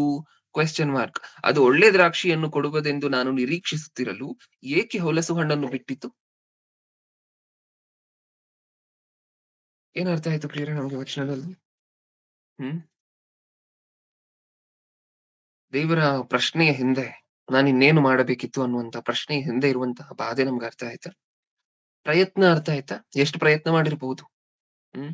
ಒಂದು ತಾಯಿ ಯಾವಾಗ ಮಾತಾಡ್ತಾಳೆ ಅಂತ ಹೇಳಿ ಮಾತಾಡ್ಕೊಂಡಿದ್ದೀವಿ ಈಗಾಗ್ಲೇ ನಾವು. ಹ್ಮ್. ಮಗನಿಗೋಸ್ಕರ ಸಮಸ್ತವನ್ನೂ ಸಹ ಮಾಡಿ, ಇಷ್ಟು ವರ್ಷ ಮಗನಿಗೋಸ್ಕರ ಕಷ್ಟಪಟ್ಟು, ಹ್ಮ್. ಮನೆ ಕೆಲಸಗಳನ್ನೆಲ್ಲ ಮಾಡಿ, ಎಲ್ಲಾ ಫೀಸ್‌ಗಳನ್ನು ಕರೆಕ್ಟಾಗಿ ಕಟ್ಟಿ, ಟ್ಯೂಷನ್‌ಗೆ ಹಾಕಿ, ಮತ್ತೆ ಓದ್ತಾನೇನೋ ನನ್ನ ಮಗ ಅಂತ ಹೇಳಿ, ತನಗ್ ಬೇಕಾಗಿರುವಂತಹ ಐಟಮ್ಸು, ಸ್ಟೇಷನರಿ ಅದು ಇದು ಕೇಳಿರುವಂತಹದನ್ನೆಲ್ಲ ಕೊಡಿಸ್ತಾ ಬಂದು, ಅವಾಗಲ್ವಾ? ಅವಾಗ್ಲೂ ಸಹ ಮಗ ಪಾಸ್ ಆಗದೆ ಇದ್ರೆ ಅವಾಗೆ ಅಲ್ವಾ ತಾಯಿ ಪ್ರಶ್ನೆ ಕೇಳುವಂತಹದ್ದು. ನಾನ್ ಇನ್ನೇನ್ ಮಾಡ್ಬೇಕಿತ್ತು ನಿನಗೋಸ್ಕರ? ಇನ್ನೇನ್ ಮಾಡಿದ್ರೆ ಪಾಸ್ ಆಗ್ತಿದ್ದೆ ಹೇಳು? ಇಲ್ಲಿ ದೇವರಿಗೂ ಪಾಪ ಅದೇ ಪರಿಸ್ಥಿತಿ. ಯಾರ್ ಅನ್ಯಾಯ ಮಾಡಿದ್ರು ಅವ್ರ ಹತ್ರನೇ ಬಂದು ಮಾತಾಡುವಂತಹ ಪರಿಸ್ಥಿತಿ. ನೀವೇ ಅನ್ಯಾಯ ಹೌದಾ? ಜನರೇ ಅನ್ಯಾಯ ಮಾಡಿದ್ದಾಗ ದೇವರು ಬಂದು ನೀವೇ ನನ್ಗೆ ಅನ್ಯಾಯ ಮಾಡಿದ್ದು ಓಕೆ. ನೀವೇ ನ್ಯಾಯ ತೀರ್ಸಿ ಈಗ. ಇನ್ನೇನ್ ಮಾಡ್ಬೇಕಿತ್ತು ನಿಮಗೋಸ್ಕರ ನಾನು? ಅಂತ ಹೇಳ್ತಿದ್ದಾರೆ. ಈಗ ನಿಮ್ಗೆಲ್ಲ ಒಂದು ಪ್ರಶ್ನೆ ಇರ್ಬೋದಲ್ವಾ? ಇಷ್ಟಕ್ಕೂ ಬ್ರದರ್ ಇನ್ನೇನ್ ಮಾಡ್ಬೇಕಿತ್ತು, ಇನ್ನೇನ್ ಮಾಡ್ಬೇಕಿತ್ತು ಅನ್ನುವಂತಹ ದೇವರ ಪ್ರಶ್ನೆಯನ್ನ ತೋರಿಸ್ತಿದ್ದೀರಲ್ವಾ ನಮಗೆ? ಏನೇನ್ ಮಾಡಿದ್ರು ನಮ್ಗೋಸ್ಕರ ದೇವ್ರು ಹೇಳಿ? ನಮ್ಮ ಬದಲಾವಣೆಗೋಸ್ಕರ, ನಾವು ಮಾರ್ಪಡ್ಬೇಕು ಅನ್ನುವಂತಹ ಉದ್ದೇಶದಿಂದ ದೇವ್ರು ನಮ್ಗೋಸ್ಕರ ಏನೇನ್ ಮಾಡಿದ್ರು? ಇನ್ನೇನ್ ಮಾಡ್ಬೇಕಿತ್ತು ಅಂದಾಗ, ಈಗಾಗ್ಲೇ ನಿಮ್ಗೋಸ್ಕರ ಸಾಕಷ್ಟು ಮಾಡಿದ್ದೀನಿ ಅನ್ನುವಂತ ಅರ್ಥ ಬರ್ತಿದ್ಯಲ್ವಾ? ಓಕೆ. ಅದಕ್ಕೋಸ್ಕರ ನಮ್ಗ್ ತೋರ್ಸಿ, ದೇವ್ರು ನಮ್ಗೋಸ್ಕರ ಏನೇನ್ ಮಾಡಿದಾರೆ ಇಷ್ಟಕ್ಕೂ? ನಾವ್ ಬದಲಾಗೋದಕ್ಕೋಸ್ಕರ, ನಾವ್ ಮಾರ್ಪಡೋದಕ್ಕೋಸ್ಕರ, ದೇವ್ರು ಏನೇನ್ ಮಾಡಿದಾರೆ ನಮಗೋಸ್ಕರ, ಮನುಷ್ಯರಿಗೋಸ್ಕರ ಅಂತ ಹೇಳಿ ಕೇಳಿದ್ರೆ, ಒಂದ್ಸಾರಿ ಆದಿಯಿಂದಲೂ ಸಹ ಯೋಚನೆ ಮಾಡ್ತಾ ಬರೋಣ. ಹ್ಮ್. Step by step. ಏನೇನ್ ಮಾಡಿದಾರೆ ದೇವ್ರು? ಮನುಷ್ಯ ಸಂತಾನಕ್ಕೋಸ್ಕರ, ಮನುಷ್ಯ ಸಂತಾನದ ಮಾರ್ಪಾಟಿಗೋಸ್ಕರ, ಇವ್ರು ಬದಲಾಗ್ಬೇಕು, ಇವರ ಜೀವನಗಳು ಒಳಿತಾಗ್ಬೇಕು ಅನ್ನುವಂತ ಉದ್ದೇಶದಿಂದ ದೇವ್ರು ನಮಗೋಸ್ಕರ ಏನೇನ್ ಮಾಡಿದಾರೆ? ಹ್ಮ್. ಪ್ರಾರಂಭದಲ್ಲಿ ನಿಮ್ಮೆಲ್ಲರಿಗೂ ಗೊತ್ತು ಪ್ರಿಯರೇ. ಆದಾಮನು ಪ್ರಾರಂಭ ಮನುಷ್ಯನನ್ನ ಉಂಟು ಮಾಡಿದ ನಂತರ ದೇವರಿಗೂ ಆದಾಮ್ ಅವರಿಗೂ ಇದ್ದಂತಹ ಅನ್ಯೋನ್ಯತೆ ನಿಮ್ಮೆಲ್ಲರಿಗೂ ಗೊತ್ತು. ಹೌದಾ? ದೇವರು ಪ್ರತಿದಿನ ಒಂದು ಏದೆನ್ ತೋಟದಲ್ಲಿ ಆದಾಮ್ ಅವರ ಜೊತೆ ಇಟ್ಕೊಂಡಿದ್ದಂತಹ ಒಳ್ಳೆ ಸಹವಾಸ, ಮಕ್ಕಳ ಜೊತೆ ಪ್ರತಿದಿನನೂ ದೇವರು ನಡೆಸ್ತಿದ್ದಂತಹ ಸಂಭಾಷಣೆ, ಅಷ್ಟು ಕ್ಲೋಸ್ ಆಗಿತ್ತು ಮನುಷ್ಯರಿಗೂ ದೇವರಿಗೂ ಇದ್ದಂತಹ ಸಂಬಂಧ. ಯಾವಾಗ ಆದಾಮ್ ಅವರು ತಪ್ಪು ಮಾಡಿದ್ರೋ, ಅದಾದ ನಂತರ ಈ ಸಂಬಂಧ ದೂರ ಆಗೋಗುತ್ತೆ ಅಂತ ಹೇಳಿ ನಮಗ್ ಗೊತ್ತು. ಈ ಸಂಬಂಧ ಕಿತ್ತು ಬೀಳುತ್ತೆ, ಕಳಚಿ ಬೀಳುತ್ತೆ ಅಂತ ನಮಗ್ ಗೊತ್ತು. ಮನುಷ್ಯರಿಗೂ ದೇವರಿಗೂ ಮತ್ತೆ ದೂರ ಅನ್ನುವಂತಹದ್ದು ಏರ್ಪಾಟಾಗತ್ತೆ ಅಂತ ಹೇಳಿ ನಮ್ಮೆಲ್ಲರಿಗೂ ಗೊತ್ತು. ನಿಜನಾ? ಓಕೆ. ಈ ದೂರ ಆಗಿರುವಂತಹ ದೇವರು ಮತ್ತೆ ಮನುಷ್ಯರು ಇವರನ್ನ ಮತ್ತೆ ದೇವರಿಗೆ ಹತ್ರ ಮಾಡ್ಕೋಬೇಕು. ಮನುಷ್ಯರು ದೂರ ಆಗಿರುವಂತಹ ಮನುಷ್ಯರನ್ನ ಮತ್ತೆ ನಾನ್ ನನಗ್ ಹತ್ರ ಮಾಡ್ಕೊಳ್ತೀನಿ ಅಂತ ಹೇಳಿ ದೇವ್ರು ಮಾಡಿದಂತಹ ಪ್ರಯತ್ನ ಅಷ್ಟಿಷ್ಟಲ್ಲ. ಆದಾಮ್ ಅವರ ಜೊತೆ ದೇವರು ಸಂಭಾಷಣೆ ನಡೆಸ್ತಿದ್ರು ಅನ್ನುವಂತಹದ್ದನ್ನ ನಾವು ಸತ್ಯವೇದದಲ್ಲಿ ನೋಡ್ತೀವಿ. ಈಗ ಮತ್ತೆ ಏನಾಗೋಗಿದೆ? ದೇವರಿಗೂ ಮನುಷ್ಯರಿಗೂ ಮಾತುಕತೆ ಇಲ್ಲದಂಗ ಆಗೋಗಿದೆ. ನಿಜನಾ? ದೇವರಿಗೂ ಮನುಷ್ಯರಿಗೂ ಮಾತುಕತೆ ಇಲ್ಲದಂಗ ಆಗೋಗಿದೆ. ದೇವರಿಗೂ ಮನುಷ್ಯರಿಗೂ ಮಾತುಕತೆ ಇಲ್ಲದೆ ಇದ್ದಾಗ ಏನಾಗತ್ತೆ? ಮನುಷ್ಯ ತನಗೆ ಇಷ್ಟ ಬಂದಿರುವಂತಹದ್ದನ್ನೆಲ್ಲ ಮಾಡ್ಕೊಂಡು ಕೂತಿರ್ತಾನೆ. ನಿಜನಾ ಇಲ್ವಾ? ಹೌದಾ? ಮನುಷ್ಯ ಬದಲಾಗ್ಬೇಕು ಅಂತ ಹೇಳಿದ್ರೆ, ಮನುಷ್ಯ ಸಂತಾನ ಮಾರ್ಪಡ್ಬೇಕು ಅಂತ ಹೇಳಿದ್ರೆ, ದೇವರು ಮನುಷ್ಯರ ಜೊತೆ ಮಾತಾಡ್ಬೇಕು. ಯಾವ್ದ್ ಸರಿ ಯಾವ್ದ್ ತಪ್ಪು ಅಂತ ಹೇಳಿ ಹೇಳ್ಕೊಡ್ಬೇಕು. ಹೌದಾ? ಹೇಗಿರ್ಬೇಕು ಹೇಗಿರ್ಬಾರ್ದು ಅನ್ನುವಂತಹದನ್ನ ಹೇಳ್ಕೊಡ್ಬೇಕು. ಈಗ ಮನುಷ್ಯರಿಗೆ ಇದನ್ನ ಹೇಳ್ಕೊಡ್ಬೇಕು ಅಂದ್ರೆ ಮನುಷ್ಯರ ಜೊತೆ ದೇವರು ಇನ್ನೊಂದ್ಸಾರಿ ಮಾತಾಡ್ಲಿಕ್ಕೆ ಶುರು ಮಾಡ್ಬೇಕು. ನಿಜನಾ? ಓಕೆ. ಈಗ ದೇವರು ಪಾಪ ಮನುಷ್ಯರ ಜೊತೆ ಮಾತಾಡ್ಲಿಕ್ಕೋಸ್ಕರ ಎಷ್ಟು ಪ್ರಯಾಸ ಪಡ್ತಾರೆ ಗೊತ್ತಾ? ಎಷ್ಟು ಕಷ್ಟ ಪಡ್ತಾರೆ ಗೊತ್ತಾ? ಒಂದ್ಸಾರಿ ನೋಡೋಣ. ಹ್ಮ್. ಬರ್ಕೊಳ್ಳುವಂತವ್ರು ಪಾಯಿಂಟ್ ವೈಸ್ ಹಾಕಿ ಒಂದಾದ ನಂತರ ಒಂದನ್ನ ಬರ್ಕೊಳ್ಲಿಕ್ಕೆ ಪ್ರಯತ್ನ ಪಡಿ ದಯವಿಟ್ಟು. ಆದಾಮ್ ಹವ್ವರ ಹತ್ರ ಕಳಚಿ ಬಿದ್ದಂತಹ ಸಂಬಂಧ ದೇವರಿಗೂ ಮನುಷ್ಯರಿಗೂ, ಮತ್ತೆ ದೇವರು ಆ ಸಂಬಂಧವನ್ನ ಗಟ್ಟಿ ಮಾಡ್ಕೊಳ್ಲಿಕ್ಕೆ, ಆ ಸಂಬಂಧವನ್ನ ಎಸ್ಟಾಬ್ಲಿಷ್ ಮಾಡ್ಲಿಕ್ಕೆ ಎಷ್ಟು ಕಷ್ಟ ಪಡ್ತಾರೆ ಅಂದ್ರೆ, ಈಗಾಗ್ಲೇ ನಾವು ಸುಮಾರು ಸಾರಿ ಮಾತಾಡ್ಕೊಂಡಿದೀವಲ್ವಾ? ಇಸ್ರಾಯೇಲ್ಯರು ಅನ್ನುವಂತಹ ಒಂದು ಜನಾಂಗವನ್ನ ಏರ್ಪಡಿಸ್ಕೊಂಡು, ಆ ಇಸ್ರಾಯೇಲ್ಯರನ್ನ ಫಸ್ಟ್ ಮಾರ್ಪಡಿಸಿ, ಉಳಿದ ಪ್ರಪಂಚವನ್ನೆಲ್ಲ ಇಸ್ರಾಯೇಲ್ಯರ ಮೂಲಕ ಮಾರ್ಪಡಿಸ್ಬೇಕು ಅಂತ ಅನ್ಕೊಂಡು, ಹ್ಮ್. ಎಷ್ಟು ಸ್ಟೆಪ್ ಬೈ ಸ್ಟೆಪ್ ಪ್ಲಾನ್ ಮಾಡ್ತಾರೆ ಅಂದ್ರೆ ಪ್ರಿಯರೇ, ಮೊಟ್ಟ ಮೊದಲನೇದಾಗಿ ಇಸ್ರಾಯೇಲ್ಯರಲ್ಲಿ ಒಂದು ಗೋತ್ರವನ್ನ ನಮಗೆ ಗೊತ್ತು ಇಸ್ರಾಯೇಲ್ಯರಲ್ಲಿ ಎಷ್ಟು ಗೋತ್ರ ಇರುತ್ತೆ? 12. ಓಕೆ. 12 ಗೋತ್ರದಲ್ಲಿ ಒಂದು ಗೋತ್ರವನ್ನ ಆಯ್ಕೆ ಮಾಡ್ಕೊಳ್ತಾರೆ. ಏನಕ್ಕೋಸ್ಕರ? ಈ ಒಂದು ಗೋತ್ರ ಉಳಿದ 11 ಗೋತ್ರದವರನ್ನ ಮಾರ್ಪಡಿಸ್ಬೇಕು ಫಸ್ಟ್. ಮನುಷ್ಯರ ಮಾರ್ಪಾಟಿಗೋಸ್ಕರ ದೇವ್ರು ಎಷ್ಟು ಪ್ರಯತ್ನ ಪಟ್ರು ಅನ್ನುವಂತಹದನ್ನ ನೋಡ್ತಿದ್ದೀವಿ. ಎಷ್ಟು ಪ್ರಯತ್ನ ಪಟ್ರು? ಹ್ಮ್. ಮೊಟ್ಟ ಮೊದಲನೇದಾಗಿ ಇಸ್ರಾಯೇಲ್ಯರು ಅನ್ನುವಂತಹ ಒಂದು ಜನಾಂಗವನ್ನ ಏರ್ಪಡಿಸ್ಕೊಂಡು, ಆ ಜನಾಂಗದಲ್ಲಿ ಒಂದು ಗೋತ್ರವನ್ನ ಆಯ್ಕೆ ಮಾಡ್ಕೊಂಡು, ಆ ಒಂದು ಗೋತ್ರದವರಿಂದ ಫಸ್ಟ್ 11 ಗೋತ್ರದವರು ಮಾರ್ಪಡ್ಬೇಕು. 12 ಗೋತ್ರದಲ್ಲಿ ಒಂದು ಗೋತ್ರವನ್ನ ಆಯ್ಕೆ ಮಾಡ್ಕೊಂಡು, ಆ ಒಂದು ಗೋತ್ರದಿಂದ ಉಳಿದ 11 ಗೋತ್ರಗಳು ಮಾರ್ಪಡ್ಬೇಕು. ಅದ್ ಯಾವ ಗೋತ್ರವನ್ನ ಆರಿಸ್ಕೊಂಡ್ರು? ಅದಕ್ಕೋಸ್ಕರ 11 ಗೋತ್ರವನ್ನ ಮಾರ್ಪಡಿಸ್ಲಿಕ್ಕೋಸ್ಕರ, 11 ಗೋತ್ರಕ್ಕೂ ಧರ್ಮಶಾಸ್ತ್ರವನ್ನ ಎಕ್ಸ್‌ಪ್ಲೇನ್ ಮಾಡ್ಲಿಕ್ಕೋಸ್ಕರ ಯೂದ ಗೋತ್ರ, ಲೇವಿಯರನ್ನಲ್ವಾ? ಪ್ರಾರಂಭದಲ್ಲಿ ಧರ್ಮಶಾಸ್ತ್ರವನ್ನ ಉಳಿದ ಗೋತ್ರಗಳಿಗೆ ಬೋಧಿಸುವಂತಹ ಕೆಲಸ ಯಾರಿಗಿತ್ತು? ಈ ಗೋತ್ರಕ್ಕೆ, ಲೇವಿ ಗೋತ್ರಕ್ಕೆ, ಯಾಜಕರಿಗೆ. ಹೌದಾ? ಆ ವಚನವನ್ನ ಒಂದ್ಸಾರಿ ನೋಡೋಣ. ಧರ್ಮೋಪದೇಶ ಕಾಂಡ 33ನೇ ಅಧ್ಯಾಯ 33ನೇ ಅಧ್ಯಾಯ 8ನೇ ವಚನ. ಲೇವಿ ಕುಲದ ವಿಷಯದಲ್ಲಿ ಬಂದನು. ಯೆಹೋವನೇ ನಿನ್ನ ನಿರ್ಣಯವನ್ನು ತಿಳಿಸುವ ಊರೀಮ್ ತಮ್ಮಿ ತಮ್ಮಿಮ್ ಎಂಬ ವಸ್ತುಗಳು ನಿನ್ನ ಭಕ್ತರಾದ ಇವರ ವಶದಲ್ಲಿ ಉಂಟಷ್ಟೇ. ನೀನು ನೀನು ಮಸ್ಸದಲ್ಲಿ ಅವರನ್ನು ಪರೀಕ್ಷಿಸಿದಿಯಲ್ಲ. ಮೆರಿಬದಲ್ಲಿ ನೀರು ಹೊರಟ ಸ್ಥಳದ ಹತ್ತಿರ ಅವರೊಡನೆ ವಿವಾದ ಮಾಡಿದಿ. ಅವರು ನಿನ್ನ ಆಜ್ಞೆಯನ್ನು ಅನುಸರಿಸುತ್ತಾ ನಿನ್ನ ನಿಬಂಧನೆಯನ್ನು ಕೈಗೊಳ್ಳುವವರಾಗಿ ತಾಯಿ ತಂದೆಗಳನ್ನು ಪರಿಚಯವಿಲ್ಲವೆಂದು, ಅಣ್ಣ ತಮ್ಮಂದಿರನ್ನು ಅರಿಯವೆಂದು, ಸ್ವಂತ ಅಕ್ಕರನ್ನು ಗುರುತಿಸವೆಂದು ಹೇಳಿಬಿಟ್ಟರಲ್ಲ. ಹ್ಮ್ ಅವರು ಮುಂದೆ ಅವರು ಅವರು ಯಾಕೋಬ್ ವಂಶದವರಿಗೆ ನಿರ್ಣಯಗಳನ್ನು ತಿಳಿಸುವರು. ಇಸ್ರಾಯೇಲ್ಯರಿಗೆ ನಿನ್ನ ಧರ್ಮಶಾಸ್ತ್ರವನ್ನು ಕಲಿಸುವರು. ಸಾಕು ಪ್ರಿಯರೇ, ಸಾಕು. ಹಾಗಾದ್ರೆ ಇವ್ರ ಕೆಲಸ ಏನಂತೆ? ಇಲ್ಲಿ ಲೇವಿ ಗೋತ್ರದವರ ಕೆಲಸ ಏನಂತೆ? ನಾವ್ ಈಗ ತಾನೇ 10ನೇ ವಚನದಲ್ಲಿ ಓದ್ಕೊಂಡ್ವಲ್ವಾ? ಅವರು ಯಾಕೋಬ್ ವಂಶದವರಿಗೆ ನಿನ್ನ ನಿರ್ಣಯಗಳನ್ನು ತಿಳಿಸುವರು, ಇಸ್ರಾಯೇಲ್ಯರಿಗೆ ನಿನ್ನ ಧರ್ಮಶಾಸ್ತ್ರವನ್ನು ಕಲಿಸುವರು, ಇಸ್ರಾಯೇಲ್ಯರಿಗೆ ನಿನ್ನ ಧರ್ಮಶಾಸ್ತ್ರವನ್ನು ಕಲಿಸುವರು, ಇಸ್ರಾಯೇಲ್ಯರಿಗೆ ನಿನ್ನ ಧರ್ಮಶಾಸ್ತ್ರವನ್ನು ಕಲಿಸುವರು. ದೇವರ ಮಾತುಗಳನ್ನ ಬೋಧಿಸುವಂತಹದ್ದು ಯಾರಿಗೆ? ಉಳಿದ 11 ಗೋತ್ರದವರಿಗೆ. ಬೋಧಿಸುವಂತವ್ರು ಯಾರಂತೆ? ಈ ಒಂದು ಗೋತ್ರದವರಂತೆ. ಪ್ರಪಂಚವನ್ನ ಮಾರ್ಪಡಿಸ್ಬೇಕು ಅಂತ, ಪ್ರಪಂಚವನ್ನ ಬದಲು ಮಾಡ್ಬೇಕು ಅಂತ ಹೇಳಿ, ಪ್ರಪಂಚದ ಜೊತೆ ಪೂರ್ತಿಯಾಗಿ ಮಾತಾಡ್ಬೇಕು ಅಂತ ಹೇಳಿ ದೇವರು ತಾನು ಮಾಡ್ತಿರುವಂತಹ ಪ್ಲಾನ್ ಅನ್ನ ಒಂದ್ಸಾರಿ ನೋಡಿ, ತಾನು ಪಡ್ತಿರುವಂತಹ ಪ್ರಯಾಸವನ್ನ ಒಂದ್ಸಾರಿ ನೋಡಿ. ಇಡೀ ಪ್ರಪಂಚದ ಜೊತೆ ಮಾತಾಡ್ಲಿಕ್ಕೆ ಆಗೋದಿಲ್ಲ ಅಲ್ವಾ ಒಂದು ಸಾರಿ? ಯಾಕಂದ್ರೆ ಎಲ್ರು ಪಾಪಿಗಳಾಗಿ ಇಷ್ಟ ಬಂದಿರುವಂತಹ ಅನಿಷ್ಟ ಚೇಷ್ಟೆಗಳನ್ನ ಮಾಡ್ತಿದ್ದಾರೆ. ನಿಜನಾ? ದೇವರು ಅದಕ್ಕೋಸ್ಕರ ಒಂದು ಪ್ಲಾನ್ ಅನ್ನ ನೀಟಾಗಿ ಡೀಟೇಲ್ಡ್ ಪ್ಲಾನ್ ಅನ್ನ ಮಾಡ್ಕೊಂಡು ಫಸ್ಟ್ ನಾನು ಇಸ್ರಾಯೇಲ್ಯರನ್ನ ಆರಿಸ್ಕೊಳ್ತೇನೆ. ಓಕೆ, ಆ ಇಸ್ರಾಯೇಲ್ಯರಿಗೆ ಫಸ್ಟ್ ಧರ್ಮಶಾಸ್ತ್ರವನ್ನ ಕೊಡ್ತೀನಿ. ಧರ್ಮಶಾಸ್ತ್ರವನ್ನ ಕೊಟ್ರೆ ಇವ್ರು ಏನ್ ಮಾಡಿದ್ರು? ಮೋಶೆ ಕೋಪ ಬರ್ಸಿ ಅದನ್ನ ಒಡೆದು ಹಾಕ್ಸಿದ್ರು. ಹೌದಾ?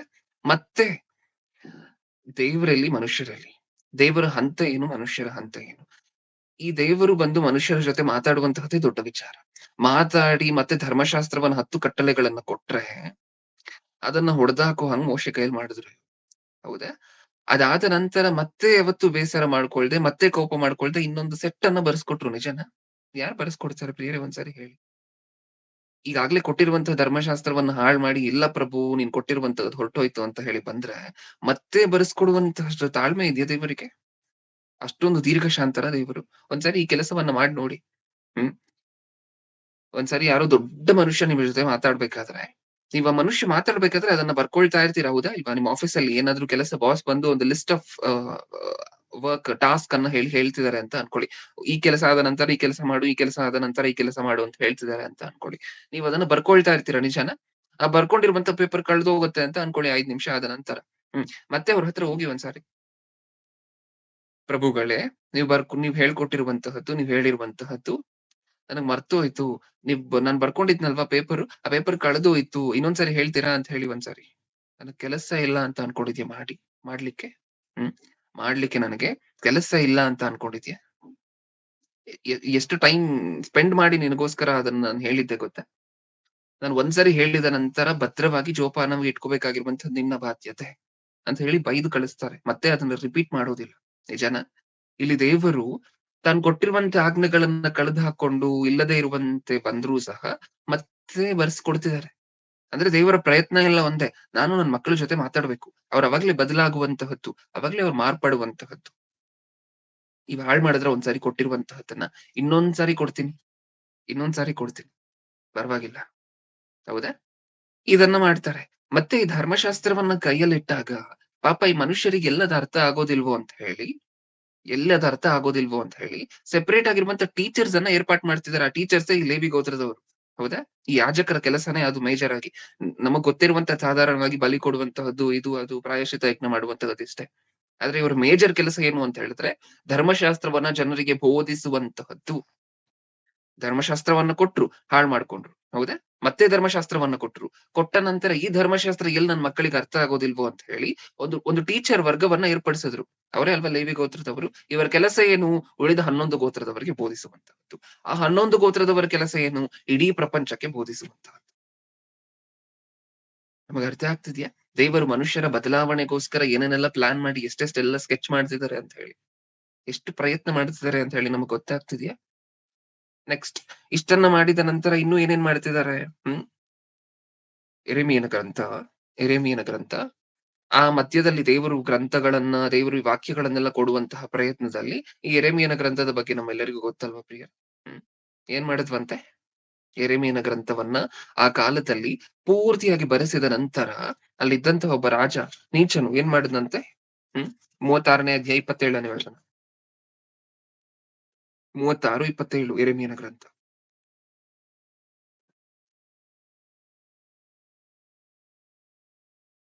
ಮೂವತ್ತಾರನೇ ಅಧ್ಯಾಯ 27ನೇ ವಚನ.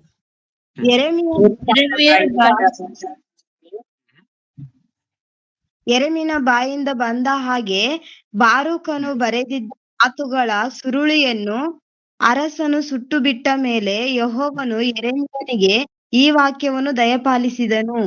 ನೀನು ಇನ್ನೊಂದು ಸುರುಳಿಯನ್ನು ತೆಗೆದುಕೊಂಡು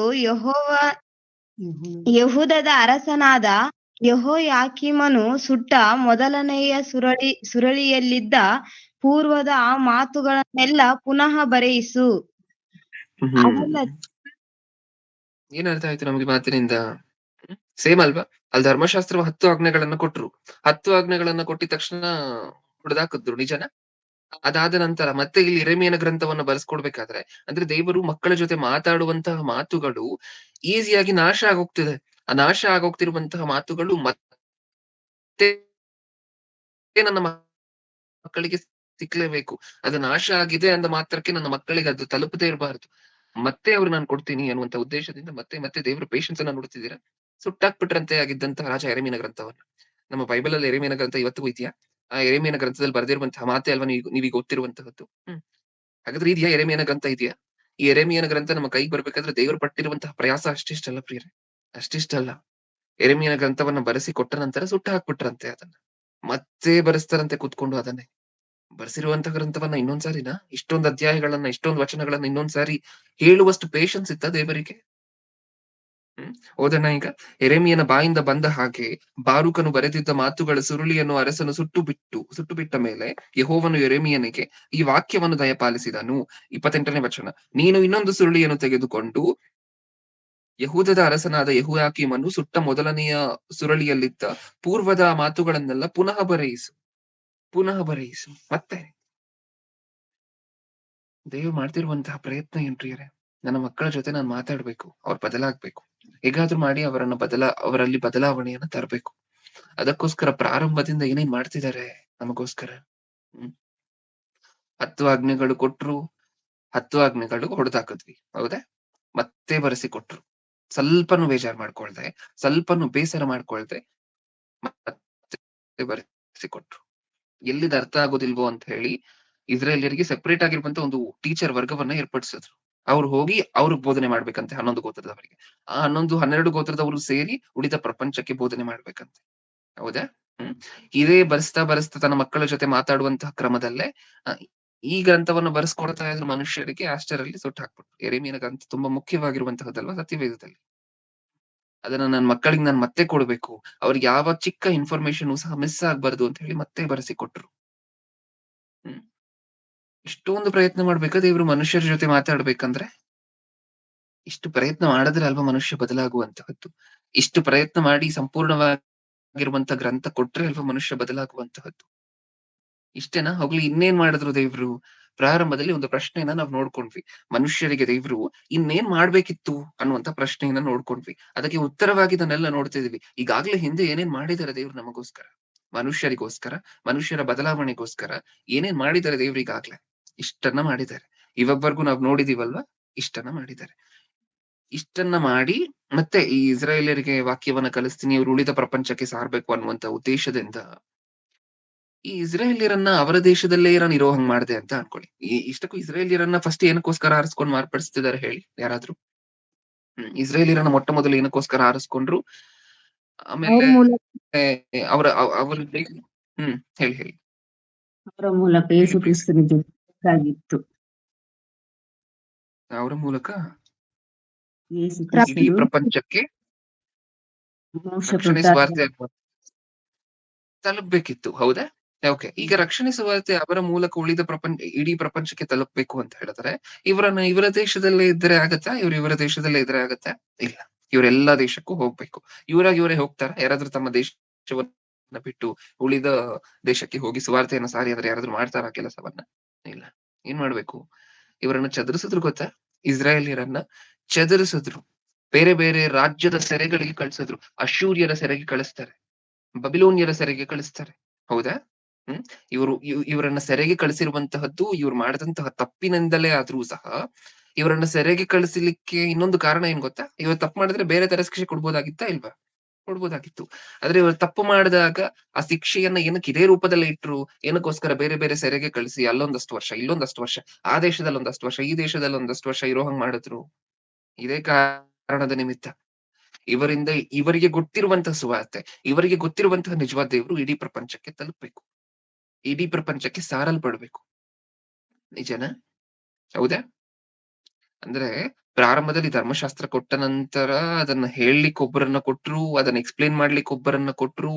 ಇಸ್ರಾಯೇಲ್ಯರಿಗೆ ಈ ಸಾರಾಂಶ ಪೂರ್ತಿ ಸುವಾರ್ತೆ ಅನ್ನುವಂತಹದ್ದು ನಿಜವಾಗ್ಲೂ ಗೊತ್ತಾದ ನಂತರ ಇವರಿಂದ ಪೂರ್ತಿ ಪ್ರಪಂಚ ಮಾರ್ಪಡ್ಲಿಕ್ಕೆ ಇವರನ್ನ ಬೇರೆ ಬೇರೆ ಸೆರೆಗೆ ಕಳ್ಸಿದ್ರು, ಬೇರೆ ಬೇರೆ ರಾಜ್ಯದ ಸೆರೆಮನೆಗಳಿಗೆ ಕಳ್ಸಿದ್ರು, ಬೇರೆ ಬೇರೆ ದೇಶಗಳಿಗೆ ಚದರಿಸಿದ್ರು. ಇಷ್ಟೊಂದು ಮಾಡ್ಬೇಕಾ? ಮನುಷ್ಯರಿಗೆ ಸುವಾರ್ತೆ ಅರ್ಥ ಆಗ್ಬೇಕು ಅಂದ್ರೆ ದೇವ್ರು ಇಷ್ಟೊಂದೆಲ್ಲ ಮಾಡ್ಬೇಕಾ? ಮಾಡ್ತಿದ್ದಾರೆ. ನಮ್ಮ ತನಕ ಬರ್ಲಿಕ್ಕೋಸ್ಕರ ಸುವಾರ್ತೆಗೆ ಏನೇನ್ ಮಾಡ್ಬೇಕಿತ್ತು ದೇವ್ರು? ನಿಮ್ಮೆಲ್ಲರಿಗೂ ಗೊತ್ತು, ಲೆಸನ್ ಬರ್ದಿದಿರಲ್ವಾ DBTH ಅಲ್ಲಿ. ಏನೇನ್ ಮಾಡಿದ್ರು ದೇವ್ರು ಇಷ್ಟಕ್ಕೂ? ನಮ್ಮ ತನಕ ಸುವಾರ್ತೆ ಅನ್ನುವಂತಹದ್ದು ಬರ್ಲಿಕ್ಕೆ ಏನೇನ್ ಮಾಡಿದ್ರು? ಹೀಬ್ರೂ ಭಾಷೆಲಿ ಇತ್ತ ಹಳೆ ಒಡಂಬಡಿಕೆ, ಹೀಬ್ರೂ ಭಾಷೆಲಿ ಇತ್ತ, ಅದನ್ನ ನೆಕ್ಸ್ಟ್ ಗ್ರೀಕ್ ಭಾಷೆಗೆ ತಗೊಂಡ್ಬಂದ್ರು. ಗ್ರೀಕ್ ಭಾಷೆಯ ಜನ ಇದಾರೆ ಪ್ರಪಂಚದ ಆ ಕಾಲದಲ್ಲಿ, 1ನೇ ಶತಮಾನದಲ್ಲಿ ಗ್ರೀಕ್ ಭಾಷೆ ಮಾತಾಡುವಂತವ್ರೆ ಪ್ರಪಂಚದಲ್ಲೆಲ್ಲ ಆಲ್ಮೋಸ್ಟ್ ಆಲ್. ಹೌದಾ? ಗ್ರೀಕ್ ಯೂನಿವರ್ಸಲ್ ಲ್ಯಾಂಗ್ವೇಜ್ ಆಗಿತ್ತು. ನಾವು ಓದ್ಕೊಂಡಿದೀವಿ ಅಲ್ವಾ ಈಗಾಗ್ಲೇ. ಅಲೆಕ್ಸಾಂಡರ್ ಪರಿಪಾಲನೆ ಮಾಡ್ತಿತ್ತಂತ ಕ್ರಿಸ್ತ ಪೂರ್ವ ಸುಮಾರು 330 ವರ್ಷಗಳ ಹತ್ತತ್ರ ಆ ಸಮಯದಿಂದ ಹಿಡಿದು ಪೂರ್ತಿ ಗ್ರೀಕ್ ಭಾಷೆ ಇಡೀ ಪ್ರಪಂಚದ ಮೇಲೆ ಆಧಿಕ್ಯತೆಯನ್ನ ಹೊಂದಿತ್ತು. ನಿಜನಾ? ಓಕೆ. ಈಗ ಹಳೆ ಒಡಂಬಡಿಕೆ ಬರ್ಸಿರುವಂತಹದ್ದು ಹೀಬ್ರೂ ಭಾಷೆಯಲ್ಲಿ, ಅಲ್ಲಿಂದ ಮತ್ತೆ ಅದನ್ನ ಗ್ರೀಕ್ ಭಾಷೆಗೆ ತರಬೇಕು. ಏನಕ್ಕೋಸ್ಕರ? ನಮಗೋಸ್ಕರ, ನಮಗ ಅರ್ಥ ಆಗ್ಬೇಕು ಅನ್ನುವಂತಹ ಉದ್ದೇಶಕ್ಕೋಸ್ಕರ, ಭೂಮಿಯ ಮೇಲಿರುವಂತಹ ಮನುಷ್ಯರಿಗೆ ಅರ್ಥ ಆಗ್ಬೇಕು ಅನ್ನುವಂತಹ ಉದ್ದೇಶಕ್ಕೋಸ್ಕರ. ಹೌದಾ? ಆ ಹೀಬ್ರೂ ಭಾಷೆಯಲ್ಲಿ ಇರುವಂತಹದನ್ನ ಗ್ರೀಕ್ ಭಾಷೆಗೆ. ಇನ್ನೊಂದು ಗ್ರೀಕ್ ಭಾಷೆ, ಈಗ ಹಳೆ ಒಡಂಬಡಿಕೆ ಹೊಸ ಒಡಂಬಡಿಕೆ ಎರಡು ಗ್ರೀಕ್ ಭಾಷೆಯಲ್ಲಿದೆ. ಈ ಗ್ರೀಕ್ ಭಾಷೆಯಲ್ಲಿದ್ದಂತಹ ಮಾತ್ರಕ್ಕೆ ಎಲ್ರಿಗೂ ಅರ್ಥ ಆಗೋಗುತ್ತಾ? ಇಲ್ಲ. ಇನ್ನೊಂದ್ ಸ್ವಲ್ಪ ವರ್ಷ ಆಗತ್ತೆ, ಭಾಷೆ ಎಲ್ಲ ಚೇಂಜ್ ಆಗೋಗುತ್ತೆ. ಈ ಗ್ರೀಕ್ ಭಾಷೆ ಮಾಡುವಂತವ್ರು ಬಹಳಷ್ಟು ಜನ ಇಲ್ಲ, ಲ್ಯಾಟಿನ್ ಭಾಷೆ ಮಾತಾಡುವಂತವ್ರು ತುಂಬಾ ಜನ ಇದ್ದಾರೆ. ಮತ್ತೆ ಆ ಲ್ಯಾಟಿನ್ ಭಾಷೆಗೆ ಅದು ಸತ್ಯವೇದವನ್ನು ತಗೊಂಡ್ ಬರ್ಲಿಕ್ಕೆ ಜಿರೋಮ್ ಅನ್ನುವಂತಹ ಸೈಂಟ್ ಜೆರೋಮ್ ಮಾತಾಡ್ಕೊಂಡಿದೀವಲ್ವಾ ಈಗಾಗ್ಲೇ, ಆ ವ್ಯಕ್ತಿಯನ್ನ ಹುಟ್ಟಿಸ್ಬೇಕು. ಆ ವ್ಯಕ್ತಿಯ ಮನಸ್ಸಲ್ಲಿ ಆಲೋಚನೆ ಹುಟ್ಟಿಸ್ಬೇಕು. ಹೌದಾ? ದೇವ್ರ ಕೆಲಸ ಅಂದ ತಕ್ಷಣ ಎಲ್ರು ಈಸಿಯಾಗಿ ನೀಟಾಗಿ ಮಾಡ್ಕೊಂಡು ಹೊರಟೋಗ್ತಿರ್ತಾರ ಪ್ರಿಯರೇ? ಇಲ್ಲ ಅಲ್ವಾ? ಎಲ್ರು ಹಿಂಜರಿತಾರೆ, ಸ್ಟಾಪ್ ಮಾಡ್ತಾರೆ, ತಾವು ಮಾಡ್ತಿರುವಂತ ಕೆಲಸಗಳನ್ನ ನಿಲ್ಲಿಸ್ತಾರೆ, ಇದನ್ನೆಲ್ಲ ಮಾಡ್ತಾರ. ಮತ್ತೆ ಅವ್ರು ಸ್ಟಾಪ್ ಮಾಡಿದಾಗ ಬಂದು ಬೆನ್ ತಟ್ಟಿ, ಮಾಡು ಮಗನೇ ನಾನ್ ನಿನ್ ಜೊತೆ ಇದ್ದೀನಿ ಅಂತ ಹೇಳಿ ಧೈರ್ಯ ಮಾಡ್ಬೇಕಾ ಈ ಕೆಲಸವನ್ನ ದೇವ್ರು? ಮತ್ತೆ ಒಬ್ಬೊಬ್ಬರ ಮನಸ್ಸಿನಲ್ಲೂ ಆಲೋಚನೆ ಹುಟ್ಟಿಸಿ, ಅವರ ಬೆನ್ ತಟ್ಟಿ, ಅವರ ಜೊತೆಯಲ್ಲಿದ್ದು, ಅವರು ಬಲಗೊಂದಿದಾಗ ಅವರನ್ನು ಧೈರ್ಯಪಡಿಸಿ, ಈಗ ಲ್ಯಾಟಿನ್ ಭಾಷೆಗೆ ಬಂದಿದೆ ಸತ್ಯವೇದ. ನೆಕ್ಸ್ಟ್ ಲ್ಯಾಟಿನ್ ಭಾಷೆ ಇನ್ನೊಂದ್ ಸ್ವಲ್ಪ ವರ್ಷ ಆಗುತ್ತೆ, ಬ್ರಿಟಿಷರ್ಸ್ ಎಲ್ಲ ಇಡೀ ಪ್ರಪಂಚದಾದ್ಯಂತ ಆಧಿಕ್ಯತೆಯನ್ನು ನಡೆಸಬೇಕಾದ್ರೆ ಇಂಗ್ಲಿಷ್ ಭಾಷೆಗೆ ಸತ್ಯವೇದವನ್ನು ತಗೊಂಡ್ ಬರ್ಬೇಕು. ಒಂದೇ ಕಾರಣಕ್ಕೋಸ್ಕರ, ಮನುಷ್ಯರು ಮಾರ್ಪಡ್ತಾರೇನೋ, ಮನುಷ್ಯರು ಬದಲಾಗ್ತಾರೇನೋ, ಮತ್ತೆ ಇಂಗ್ಲಿಷ್ ಭಾಷೆಗೆ ತಗೊಂಡ್ಬರ್ಬೇಕಿತ್ತು. ಅದಕ್ಕೋಸ್ಕರ ಜಾನ್ ವಿಕ್ಲಿಫ್ ಅನ್ನುವಂತಹ ವ್ಯಕ್ತಿಯನ್ನು ಹುಟ್ಟಿಸ್ಬೇಕಿತ್ತು. ಆ ವ್ಯಕ್ತಿಯ ಮನಸ್ಸಿನಲ್ಲಿ ಆಲೋಚನೆ ಹುಟ್ಟಿಸ್ಬೇಕಿತ್ತು. ಹೌದಾ? ನೆಕ್ಸ್ಟ್ ಅದಾದ ನಂತರ ಜರ್ಮನ್ ಭಾಷೆಗೆ ತರ್ಬೇಕಲ್ವಾ ಈಗ? ಜರ್ಮನಿಯಲ್ಲಿರುವಂತಹ, ಯಾಕಂದ್ರೆ ಜರ್ಮನಿ ದೇಶದಲ್ಲಿ ಆಗ ಸಾಕಷ್ಟು ಅನಾಚಾರ ಕೃತ್ಯಗಳು, ಅನ್ಯಾಯ ನಡೀತಿತ್ತು. ದೇವರು ಒಂದ್ ಹೇಳಿದ್ರೆ ದೇವ್ರು ಹಿಂಗೆ ಹೇಳಿಲ್ಲ, ಇನ್ನೊಂದ್ ತರ ಹೇಳಿದ್ರು ಅನ್ನುವಂತಹ ತಪ್ಪು ಮಾಹಿತಿಯನ್ನ ಹಬ್ಬಿಸ್ತಿದ್ರು ಎಲ್ರು ಸಹ. ಅದಕ್ಕೋಸ್ಕರ ಜರ್ಮನ್ ಭಾಷೆಗೆ ತರಬೇಕಿತ್ತು. ಅದಕ್ಕೋಸ್ಕರ ಮಾರ್ಟಿನ್ ಲೂಥರ್ ಅನ್ನುವಂತಹ ವ್ಯಕ್ತಿಯನ್ನು ಹುಟ್ಟಿಸ್ಬೇಕಿತ್ತು. ಆ ವ್ಯಕ್ತಿಯ ಮನಸ್ಸಿನಲ್ಲಿ ಆಲೋಚನೆ ಹುಟ್ಟಿಸ್ಬೇಕಿತ್ತು. ಅದು ಕೊನೆಗೆ ಜರ್ಮನ್ ಭಾಷೆಗೆ ಬರ್ಬೇಕಿತ್ತು. ಅದಾದ ನಂತರ ಮತ್ತೆ ನಮ್ಮ ಭಾರತೀಯ ಭಾಷೆಗಳಿಗೆ ಬರ್ಲಿಕ್ಕೆ ವಿಲಿಯಂ ಕೇರಿ ಅನ್ನುವಂತಹ ವ್ಯಕ್ತಿಯನ್ನ ಹುಟ್ಟಿಸ್ಬೇಕಿತ್ತು. ಆ ವ್ಯಕ್ತಿಗೆ ಆಲೋಚನೆ ಕೊಟ್ಟು, ಆ ವ್ಯಕ್ತಿಗೆ ಜ್ಞಾನ ಕೊಟ್ಟು, ಆ ವ್ಯಕ್ತಿ ಎಲ್ಲಾ ಭಾಷೆಗಳನ್ನ ಕಲಿಯೋ ಹಂಗೆ ಮಾಡಿ, ಆ ವ್ಯಕ್ತಿ ಸುಮಾರು 44 ಇಂಡಿಯನ್ ಲ್ಯಾಂಗ್ವೇಜಸ್ ಅನ್ನ ಕಲಿತಾರೆ ಅಂತ ಹೇಳಿ ಮಾತಾಡ್ಕೊಂಡಿದೀವಲ್ವಾ? ಇಷ್ಟು ಭಾಷೆಗಳನ್ನ ಕಲಿಲಿಕ್ಕೆ ಆ ವ್ಯಕ್ತಿ ಜ್ಞಾನ ಕೊಟ್ಟು, ಆಲೋಚನೆ ಕೊಟ್ಟು, ಬಲ ಕೊಟ್ಟು, ಪ್ರೋತ್ಸಾಹ ಕೊಟ್ಟು ಇಷ್ಟು ಮಾಡಬೇಕಿತ್ತು. ಆವಾಗ ನಮ್ಮ ಭಾರತೀಯ ಭಾಷೆಗಳಿಗೆ ಬಂತು ಸತ್ಯವೇದ. ಅಲ್ಲಿಂದ ಇನ್ನೊಂದಷ್ಟು ಜನರ ಮನಸ್ಸಿನಲ್ಲಿ ಆಲೋಚನೆ ಹುಟ್ಟಿಸಿದ ಕನ್ನಡ ಭಾಷೆಗೆ ಬಂತು ಕೊನೆಗೆ. ಹೌದಾ? ಓಕೆ. ಈಗ ಸತ್ಯವೇದವನ್ನು ನಮ್ಮ ಕೈಯಲ್ಲಿ ಕೊಟ್ರೆ ಅರ್ಥ ಆಗೋಗುತ್ತಾ ನಮಗೆ? ಅರ್ಥ ಆಗೋಗುತ್ತಾ? ಆ ಸತ್ಯವೇದವನ್ನ ತೆಗೆದು ಬೋಧಿಸುವಂತವ್ರು ಯಾರಾದ್ರೂ ಬೇಕಲ್ವಾ? ಅದಕ್ಕೋಸ್ಕರ ಒಂದಷ್ಟು ಜನ ಬೋಧಕರು ನಮಗೆ. ಎಲ್ಲೆಲ್ಲೋ ಇರುವಂತವರ ಎಲ್ಲೆಲ್ಲೋ ಎಷ್ಟೆಷ್ಟು ದೂರ ದೂರ ಇರುವಂತಹ ದೈವ ಸೇವಕರಿಂದ ಬೋಧನೆಯನ್ನ ಕೇಳ್ತಿದೀವ. ಮಾನ್ವಿಯಲ್ಲಿರುವಂತವರು, ಮೈಸೂರಿನಲ್ಲಿರುವಂತವರು, ದೂರ ದೂರ ಇರುವಂತಹ ದೈವ ಸೇವಕರ ಮೂಲಕ ವಾಕ್ಯವನ್ನ ಕೇಳ್ತಿದೀವ. ಅಂದ್ರೆ ಅಷ್ಟು ದೂರ ಇರುವಂತಹ ದೈವ ಸೇವಕರನ್ನ ನಮ್ಗೆ ಕನೆಕ್ಟ್ ಮಾಡ್ಬೇಕಿತ್ತು ದೇವ್ರು. ಅಷ್ಟು ದೂರ ಇರುವಂತಹ ದೇವ ಸೇವಕರು ನಮಗೆಲ್ಲಿ ಗೊತ್ತಾಗ್ತಿದ್ರು, ನಾವಿರುವಂತಹದ್ ಬೆಂಗಳೂರಲ್ಲಿ, ಅವ್ರು ಇರುವಂತಹದ್ದು ಎಲ್ಲೋ ಮಾನ್ವಿಯಲ್ಲಿ, ಮೈಸೂರಿನಲ್ಲಿ. ಅಲ್ಲಿರುವಂತಹ ದೈವ ಸೇವಕರನ್ನ ನಮಗ್ ಕನೆಕ್ಟ್ ಮಾಡ್ಬೇಕಿತ್ತು ದೇವ್ರು. ಇದಕ್ಕೋಸ್ಕರ ಎಷ್ಟು ಪ್ರಯತ್ನ ಪಟ್ರು ಇನ್ನ ದೇವ್ರು. ನಿಜನಾ? ಇಷ್ಟನ್ನೆಲ್ಲ ಮಾಡಿದ್ರೆ ಒಬ್ಬ ಮನುಷ್ಯನಿಗೆ ಸುವಾರ್ತೆ ಅನ್ನುವಂತಹದ್ದು ತಲುಪುತ್ತೆ.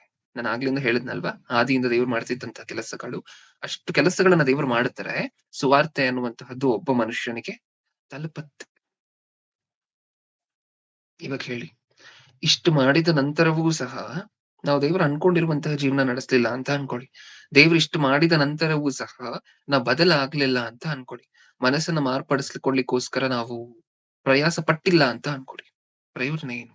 ದೇವ್ರು ಅದಕ್ಕೆ ಮಾಡ್ತಿರುವಂತಹದ್ದು ಪ್ರಶ್ನೆ. ಮಕ್ಕಳ, ನೀವೇ ಹೇಳಿ. ಇಷ್ಟು ಮಾಡಿದೀನಿ ನಾನು, ಆದಿಯಿಂದ ನಾನು ಮಾಡದೇ ಇರುವಂತಹ ಪ್ರಯತ್ನ ಇಲ್ಲ, ನಾನು ಮಾಡದೇ ಇರುವಂತಹ ಕೆಲಸ ಇಲ್ಲ ನಿಮಗೋಸ್ಕರ, ನಾನು ಮಾಡದೇ ಇರುವಂತಹ ತ್ಯಾಗ ಇಲ್ಲ. ನನ್ ಮಗನನ್ನೇ ಕೊಟ್ಟಿದ್ದೀನಲ್ವಾ, ನಾನು ಇಬ್ಬರು ಮಕ್ಕಳನ್ನು ನಿಮಗೋಸ್ಕರನೇ ಕೊಟ್ಟಿದ್ದೀನಲ್ವಾ, ಯೇಸು ಕ್ರಿಸ್ತರನ್ನು ನಿಮ್ಗೋಸ್ಕರನೇ ಕೊಟ್ಟೆ, ಪರಿಶುದ್ಧಾತ್ಮ ದೇವರನ್ನು ನಿಮ್ಗೋಸ್ಕರನೇ ಕೊಟ್ಟಿದ್ದೀನಿ, ಭೂಮಿಯ ಮೇಲೆ ಇದರ ನಿಮ್ಗೆ ಅರ್ಥ ಮಾಡಿಸ್ಲಿಕ್ಕೋಸ್ಕರ. ಇನ್ನೇನ್ ಮಾಡ್ಬೇಕಾಗಿತ್ತು ನಿಮ್ಗೋಸ್ಕರ? ಪಡದೇ ಇರುವಂತಹ ಪ್ರಯಾಸ ಇಲ್ಲ, ಮಾಡದೇ ಇರುವಂತಹ ತ್ಯಾಗ ಇಲ್ಲ, ಇನ್ನೇನ್ ಮಾಡ್ಬೇಕಿತ್ತು? ಇಷ್ಟು ಮಾಡಿದ್ರೂ ಸಹ ನೀವು ನಾನು ಅನ್ಕೊಂಡಿರುವಂತಹ ಟ್ರ್ಯಾಕ್ ಅಲ್ಲಿ ಏನಕ್ಕೋಸ್ಕರ ಬದುಕ್ತಿಲ್ಲ? ಹೌದಾ? ನಾನು ಅನ್ಕೊಂಡಿರುವಂತಹ ಟ್ರ್ಯಾಕ್ ಅಲ್ಲಿ ಏನಕ್ಕೋಸ್ಕರ ಬದುಕ್ತಿಲ್ಲ? ಏನಕ್ಕೋಸ್ಕರ? ನಿಮಗ್ ಕಷ್ಟ ಆಗತ್ತೇನೋ ಅಂತ ಅನ್ಕೊಂಡು, ನಿಮಗೆ ಹಣವನ್ನ ಕೊಟ್ಟು ಸತ್ಯವೇದವನ್ನ ಖರೀದಿ ಮಾಡ್ಲಿಕ್ಕೆ ಕಷ್ಟ ಆಗತ್ತೇನೋ ಅಂತ ಅನ್ಕೊಂಡು, ನೀವು ಹಣವನ್ನ ಕೊಟ್ಟು ಸತ್ಯವೇದವನ್ನ ಖರೀದಿ ಮಾಡ್ಬೇಕಂದ್ರೆ ಯೋಚನೆ ಮಾಡ್ತೀರಾ ಅಂತ ಅನ್ಕೊಂಡು, ಸತ್ಯವೇದವನ್ನು ಫ್ರೀಯಾಗಿ ಡಿಸ್ಟ್ರಿಬ್ಯೂಟ್ ಮಾಡಿಸ್ತಿದ್ದೀನಲ್ವಾ ಎಲ್ಲ ಕಡೆ. ಹೌದಾ? ಅಷ್ಟು ಮಾಡಿದ್ರೂ ಸಹ, ಫ್ರೀಯಾಗಿ ಕೊಟ್ರು ಸಹ ನಿಮಗ್ ತಿಳ್ಕೊಳ್ಲಿಕ್ಕೆ ಇಷ್ಟ ಇಲ್ವಾ? ಫ್ರೀಯಾಗಿ ಕೊಟ್ರು ಸಹ ನೀವು ಅದನ್ನ ಓದಿ ಅರ್ಥ ಮಾಡ್ಕೊಳ್ಲಿಕ್ಕೆ ಇಷ್ಟ ಇಲ್ವಾ? ಒಂದು ಕಾಲದಲ್ಲಿ ನಮ್ಮೆಲ್ಲರಿಗೂ ಗೊತ್ತು ಪ್ರಿಯರೇ, ಎಲೆಗಳ ಮೇಲೆ ಬರೀತಿದ್ರು ಅಂತ ಹೇಳಿ ಮಾತಾಡ್ಕೊಂಡಿದ್ವಿ ಅಲ್ವಾ ಸತ್ಯವೇದವನ್ನ. ಆ ಕಾಲದಲ್ಲಿ ನಮ್ಮನ್ನು ಹುಟ್ಟಿಸಿದ್ರು ಅಂತ ಅನ್ಕೊಳ್ಳಿ. ನಾವು ನಿಜವಾಗ್ಲೂ ಓದ್ತಿದ್ವಾ ಸತ್ಯವೇದವನ್ನ? ಒಂದೊಂದು ಎಲೆಯನ್ನ ತಿರುಗಿಸಿ, ಇಷ್ಟಿಷ್ಟು ಕೆಜಿಗಳ ಗಟ್ಲೆ ಭಾರ ಇರುವಂತಹ ಎಲೆಗಳ ದಿಂಡನ್ನ ತಿರುಗಿಸಿ ವಚನಗಳಲ್ಲಿ ಎಲ್ಲೋ ಶಫಲ್ ಆಗಿರ್ತಾ ಇತ್ತು. 1ನೇ ವಚನ ಎಲ್ಲೋ ಇದ್ರೆ 20ನೇ ವಚನ ಎಲ್ಲೋ ಇರ್ತಾ ಇತ್ತು. ಅದನ್ನೆಲ್ಲ ಜೋಡಿಸ್ಕೊಂಡು ಓದಿರ್ತಾ ಇದ್ವಾ? ಮತ್ತೆ ಪ್ರಿಂಟಿಂಗ್ ಪ್ರೆಸ್ ಅನ್ನ ಕಂಡು ಹಿಡಿಯೋಂಗ್ ಮಾಡಿ, ಅದಕ್ಕೋಸ್ಕರ ಮನುಷ್ಯರಿಗೆ ಜ್ಞಾನ ಕೊಟ್ಟು, ಆಲೋಚನೆ ಕೊಟ್ಟು, ವಿದ್ಯೆ ಕೊಟ್ಟು, ಪ್ರಿಂಟಿಂಗ್ ಪ್ರೆಸ್ ಅನ್ನ ಕಂಡು ಹಿಡಿಯೋಂಗ್ ಮಾಡಿ, ಇವಾಗ 1ನೇ ವಚನ 20ನೇ ವಚನ ಒಂದೇ ಪೇಜ್ ಅಲ್ಲಿ ಇರುತ್ತೆ. ಸ್ವಲ್ಪ ಕೆಳಗಡೆ ಬಂದ್ರೆ 20ನೇ ವಚನ ಸಿಕ್ಕುತ್ತೆ. ಇಷ್ಟು ಕನ್ವಿನಿಯಂಟ್ ಏನಕ್ಕೋಸ್ಕರ ಮಾಡ್ಕೊಟ್ರು ಗೊತ್ತದ ಇವ್ರು ನಮ್ಗೆ? ನಾವು ಮಾರ್ಪಡ್ತೀವೇನೋ, ನಾವು ಬದಲಾಗ್ತೀವೇನೋ? ಇಷ್ಟಕ್ಕೂ ನಿಮ್ಗೊಂದು ಪ್ರಶ್ನೆ ಇರ್ಬೋದು ಮನಸ್ಸಿನಲ್ಲಿ. ಏನು? ಬ್ರದರ್, ನಾವು ಬದಲಾಗ್ತಿಲ್ಲ ಅಂತೀರಲ್ವಾ ಬ್ರದರ್? ನಾವ್ ಏನ್ ಮಾಡ್ತಿಲ್ಲ ಹೇಳಿ ಒಂದ್ಸರಿ. ನಾವೆಲ್ಲ ಮಾಡ್ತಿದೀವಲ್ವಾ? ಹೌದಾ? ನಾವು ಎಲ್ಲ ಮಾಡ್ತಿದೀವಲ್ವಾ? ವಾಕ್ಯ ಕೇಳ್ತಿದೀವಿ, ಇದ್ ಮಾಡ್ತಿದೀವಿ, ಅದ್ ಮಾಡ್ತಿದೀವಿ, ಪ್ರೇಯರ್ಗೆ ಅಟೆಂಡ್ ಆಗ್ತಿದೀವಿ. ನಾವ್ ಬದಲಾಗ್ತಿಲ್ಲ ಅಂತೀರಾ ಅಲ್ವಾ? ಒಂದ್ಸರಿ ಎಕ್ಸ್ಪ್ಲೇನ್ ಮಾಡ್ತೀರಾ ನಮಗೆ? ಓಕೆ, ಗಮನ ಕೊಟ್ಟು ಕೇಳಿಸ್ಕೊಳ್ಳಿ. ವಾಕ್ಯನೇ ಕೇಳದೆ ಇರುವಂತಹ ಅನ್ಯ ಜನರಿದ್ದಾರೆ ಅಂತ ಅನ್ಕೊಳ್ಳಿ. ಪರಲೋಕ ಇಲ್ಲಿದೆ ಅಂತ ನನ್ನ ಕೈಯನ್ನ ನೋಡಿ ಸ್ವಲ್ಪ ಹೊತ್ತು, ಪರಲೋಕ ಇಲ್ಲಿದೆ ಅಂತ ಅನ್ಕೊಳ್ಳಿ ಸ್ವಲ್ಪ ಹೊತ್ತು. ವಾಕ್ಯನೇ ಕೇಳದೆ ಇರುವಂತ ಅನ್ಯ ಜನ, ಇವ್ರು ವಾಕ್ಯ ಕೇಳುವಂತಹದ್ದು ಅಂದ್ರೂ ಆಗೋದಿಲ್ಲ. ವಾಕ್ಯವನ್ನ ಕೇಳಿಸ್ಕೊಳ್ಲಿಕ್ಕೆ ಇಷ್ಟ ಇಲ್ಲ, ಇವ್ರು ಇಲ್ಲಿದ್ದಾರೆ. ಹೌದಾ? ವಾಕ್ಯವನ್ನ ಕೇಳಿಸ್ಕೊಳ್ಲಿಕ್ಕೆ ಇಷ್ಟ ಇಲ್ಲದೆ ಇರುವಂತವ್ರು ಇಲ್ಲಿದ್ದಾರೆ. ಆ ವಾಕ್ಯವನ್ನ ಕೇಳಿಸ್ಕೊಳ್ಳದೆ ಇರುವಂತವ್ರು ಇಲ್ಲಿದ್ದಾರೆ ಅಂತ ನಾನು ಈಗಾಗ್ಲೇ ಹೇಳಿದ್ದೀನಿ. ವಾಕ್ಯವನ್ನ ಕೇಳುವಂತವ್ರು ಇಲ್ಲಿದ್ದಾರೆ, ಅವ್ರಿಗಿಂತ ಸ್ವಲ್ಪ ಮೇಲ್ಗಡೆ ಇದ್ದಾರೆ. ಇವ್ರು ವಾಕ್ಯವನ್ನ ಕೇಳುವಂತವರು, ಅದರಂತೆ ನಡೆಯದೇ ಇರುವಂತವ್ರು. ಓಕೆ, ಈಗ ಇದೇ ಸ್ಟೇಜ್ ಅಲ್ವಾ ನಾವಿರುವಂತಹದ್ದು? ವಾಕ್ಯವನ್ನ ಕೇಳದೇ ಇರುವಂತವ್ರು ಇಲ್ಲಿದ್ದಾರೆ, ವಾಕ್ಯವನ್ನ ಕೇಳುವಂತವ್ರು ಇಲ್ಲಿದ್ದಾರೆ. ಇದೇ ಸ್ಟೇಜ್ ಅಲ್ವಾ ನಾವಿರುವಂತಹದ್ದು? ಇದ್ರಲ್ಲಿ ಇನ್ನೊಂದ್ ಸ್ವಲ್ಪ ಜನ ವಾಕ್ಯವನ್ನ ಕೇಳಿ ಅದ್ರಲ್ಲಿ ಸ್ವಲ್ಪ ವಿಚಾರಗಳನ್ನ ಅನುಸರಿಸಿ ನಡೀತಾರೆ, ಅವ್ರು ಇಲ್ಲಿದ್ದಾರೆ. ಇವ್ರು ಕೇಳಿ ಅನುಸರಿಸುವಂತವ್ರು ಎಲ್ಲಾನು ಅನುಸರಿಸೋದಿಲ್ಲ, ಸ್ವಲ್ಪ ಅನುಸರಿಸ್ತಾರೆ, ಅವಾಗ ಅನುಸರಿಸ್ತಾರೆ, ಯಾವಾಗ್ಲೂ ಅನುಸರಿಸೋದಿಲ್ಲ. ಹೌದಾ? ಇದೇ ಅಲ್ವಾ ನಾವಿರುವಂತಹ ಲೆವೆಲ್? ಇದೆ ಅಲ್ವಾ? ಮ್ಯಾಕ್ಸಿಮಮ್ ಅಂದ್ರೆ ಈ 2ನೇ ಲೆವೆಲ್ ಅಲ್ಲಿ ಇದೀವಿ, ಇಲ್ಲ 3ನೇ ಲೆವೆಲ್ ಅಲ್ಲಿ ಇದೀವಿ. ಪರಲೋಕ ಎಲ್ಲಿದೆ? ಅಲ್ಲಿದೆ. ನಮ್ಗೆ ಅರ್ಥ ಆಯ್ತಾ? ನಾವ್ ಇಲ್ಲಿರ್ಬೇಕು ಅಂತ ಅಲ್ಲ ದೇವ್ರು ಪ್ರಯತ್ನ ಪಟ್ಟಿದ್ದು, ನಾವ್ ಅಲ್ಲಿಗ್ ಬರ್ಬೇಕು ಅಂತ ಅಲ್ವಾ? ನಾವು ಇಲ್ಲಿರ್ಬೇಕು ಅನ್ನುವಂತ ನಾನು ಹೇಳಿದೀನಿ ಲೆವೆಲ್ಸ್, 3 ಲೆವೆಲ್ ಅಲ್ಲಿ, ನಿಮ್ಗೆ ಅರ್ಥ ಆಗುವಂತಹ ಭಾಷೆಯಲ್ಲಿ ಹೇಳ್ಬೇಕಂದ್ರೆ 3 ಲೆವೆಲ್ಗಳಿದೆ. ಅದ್ರಲ್ಲಿ ಪ್ರಪ್ರಥಮವಾಗಿರುವಂತಹ ಲೆವೆಲ್ ಅಲ್ಲಿ ವಾಕ್ಯ ಕೇಳದೇ ಇರುವಂತವ್ರು ಇದ್ದಾರೆ. ಹೌದಾ? ನಾವು ಅವ್ರಿಗಿಂತ ಪರವಾಗಿಲ್ಲ ಅಂತ ನಾವ್ ಅನ್ಕೊಂಡ್ರೆ, ಅದಕ್ಕಿಂತ 2ನೇ ಲೆವೆಲ್ ಏನು? ನಾವ್ ವಾಕ್ಯ ಕೇಳುವಂತವ್ರು. ಇನ್ನು 3ನೇ ಲೆವೆಲ್ ಅಲ್ಲಿ ಯಾರಿದ್ದಾರೆ? ವಾಕ್ಯವನ್ನ ಕೇಳಿ ಅವಾಗ ಇಷ್ಟ ಬಂದಂತೆ ಸ್ವಲ್ಪ ಕೆಲವು ಆಜ್ಞೆಗಳನ್ನ ಕೈಗೊಂಡು ನಡೆಯುವಂತವ್ರು. ಅದು 3rd ಲೆವೆಲ್. ಆದ್ರೆ ಈ ಲೆವೆಲ್ ಅಲ್ಲಿ ಇದ್ರೆ ಸಾಕ ಪರಲೋಕಕ್ಕೆ ಹೋಗ್ಲಿಕ್ಕೆ? ದೇವ್ರು ನಾವ್ ಈ ಲೆವೆಲ್ ಅಲ್ಲಿ ಇರ್ಬೇಕು ಅಂತಲ್ಲ ಇಷ್ಟೆಲ್ಲ ಮಾಡಿತ್ತು.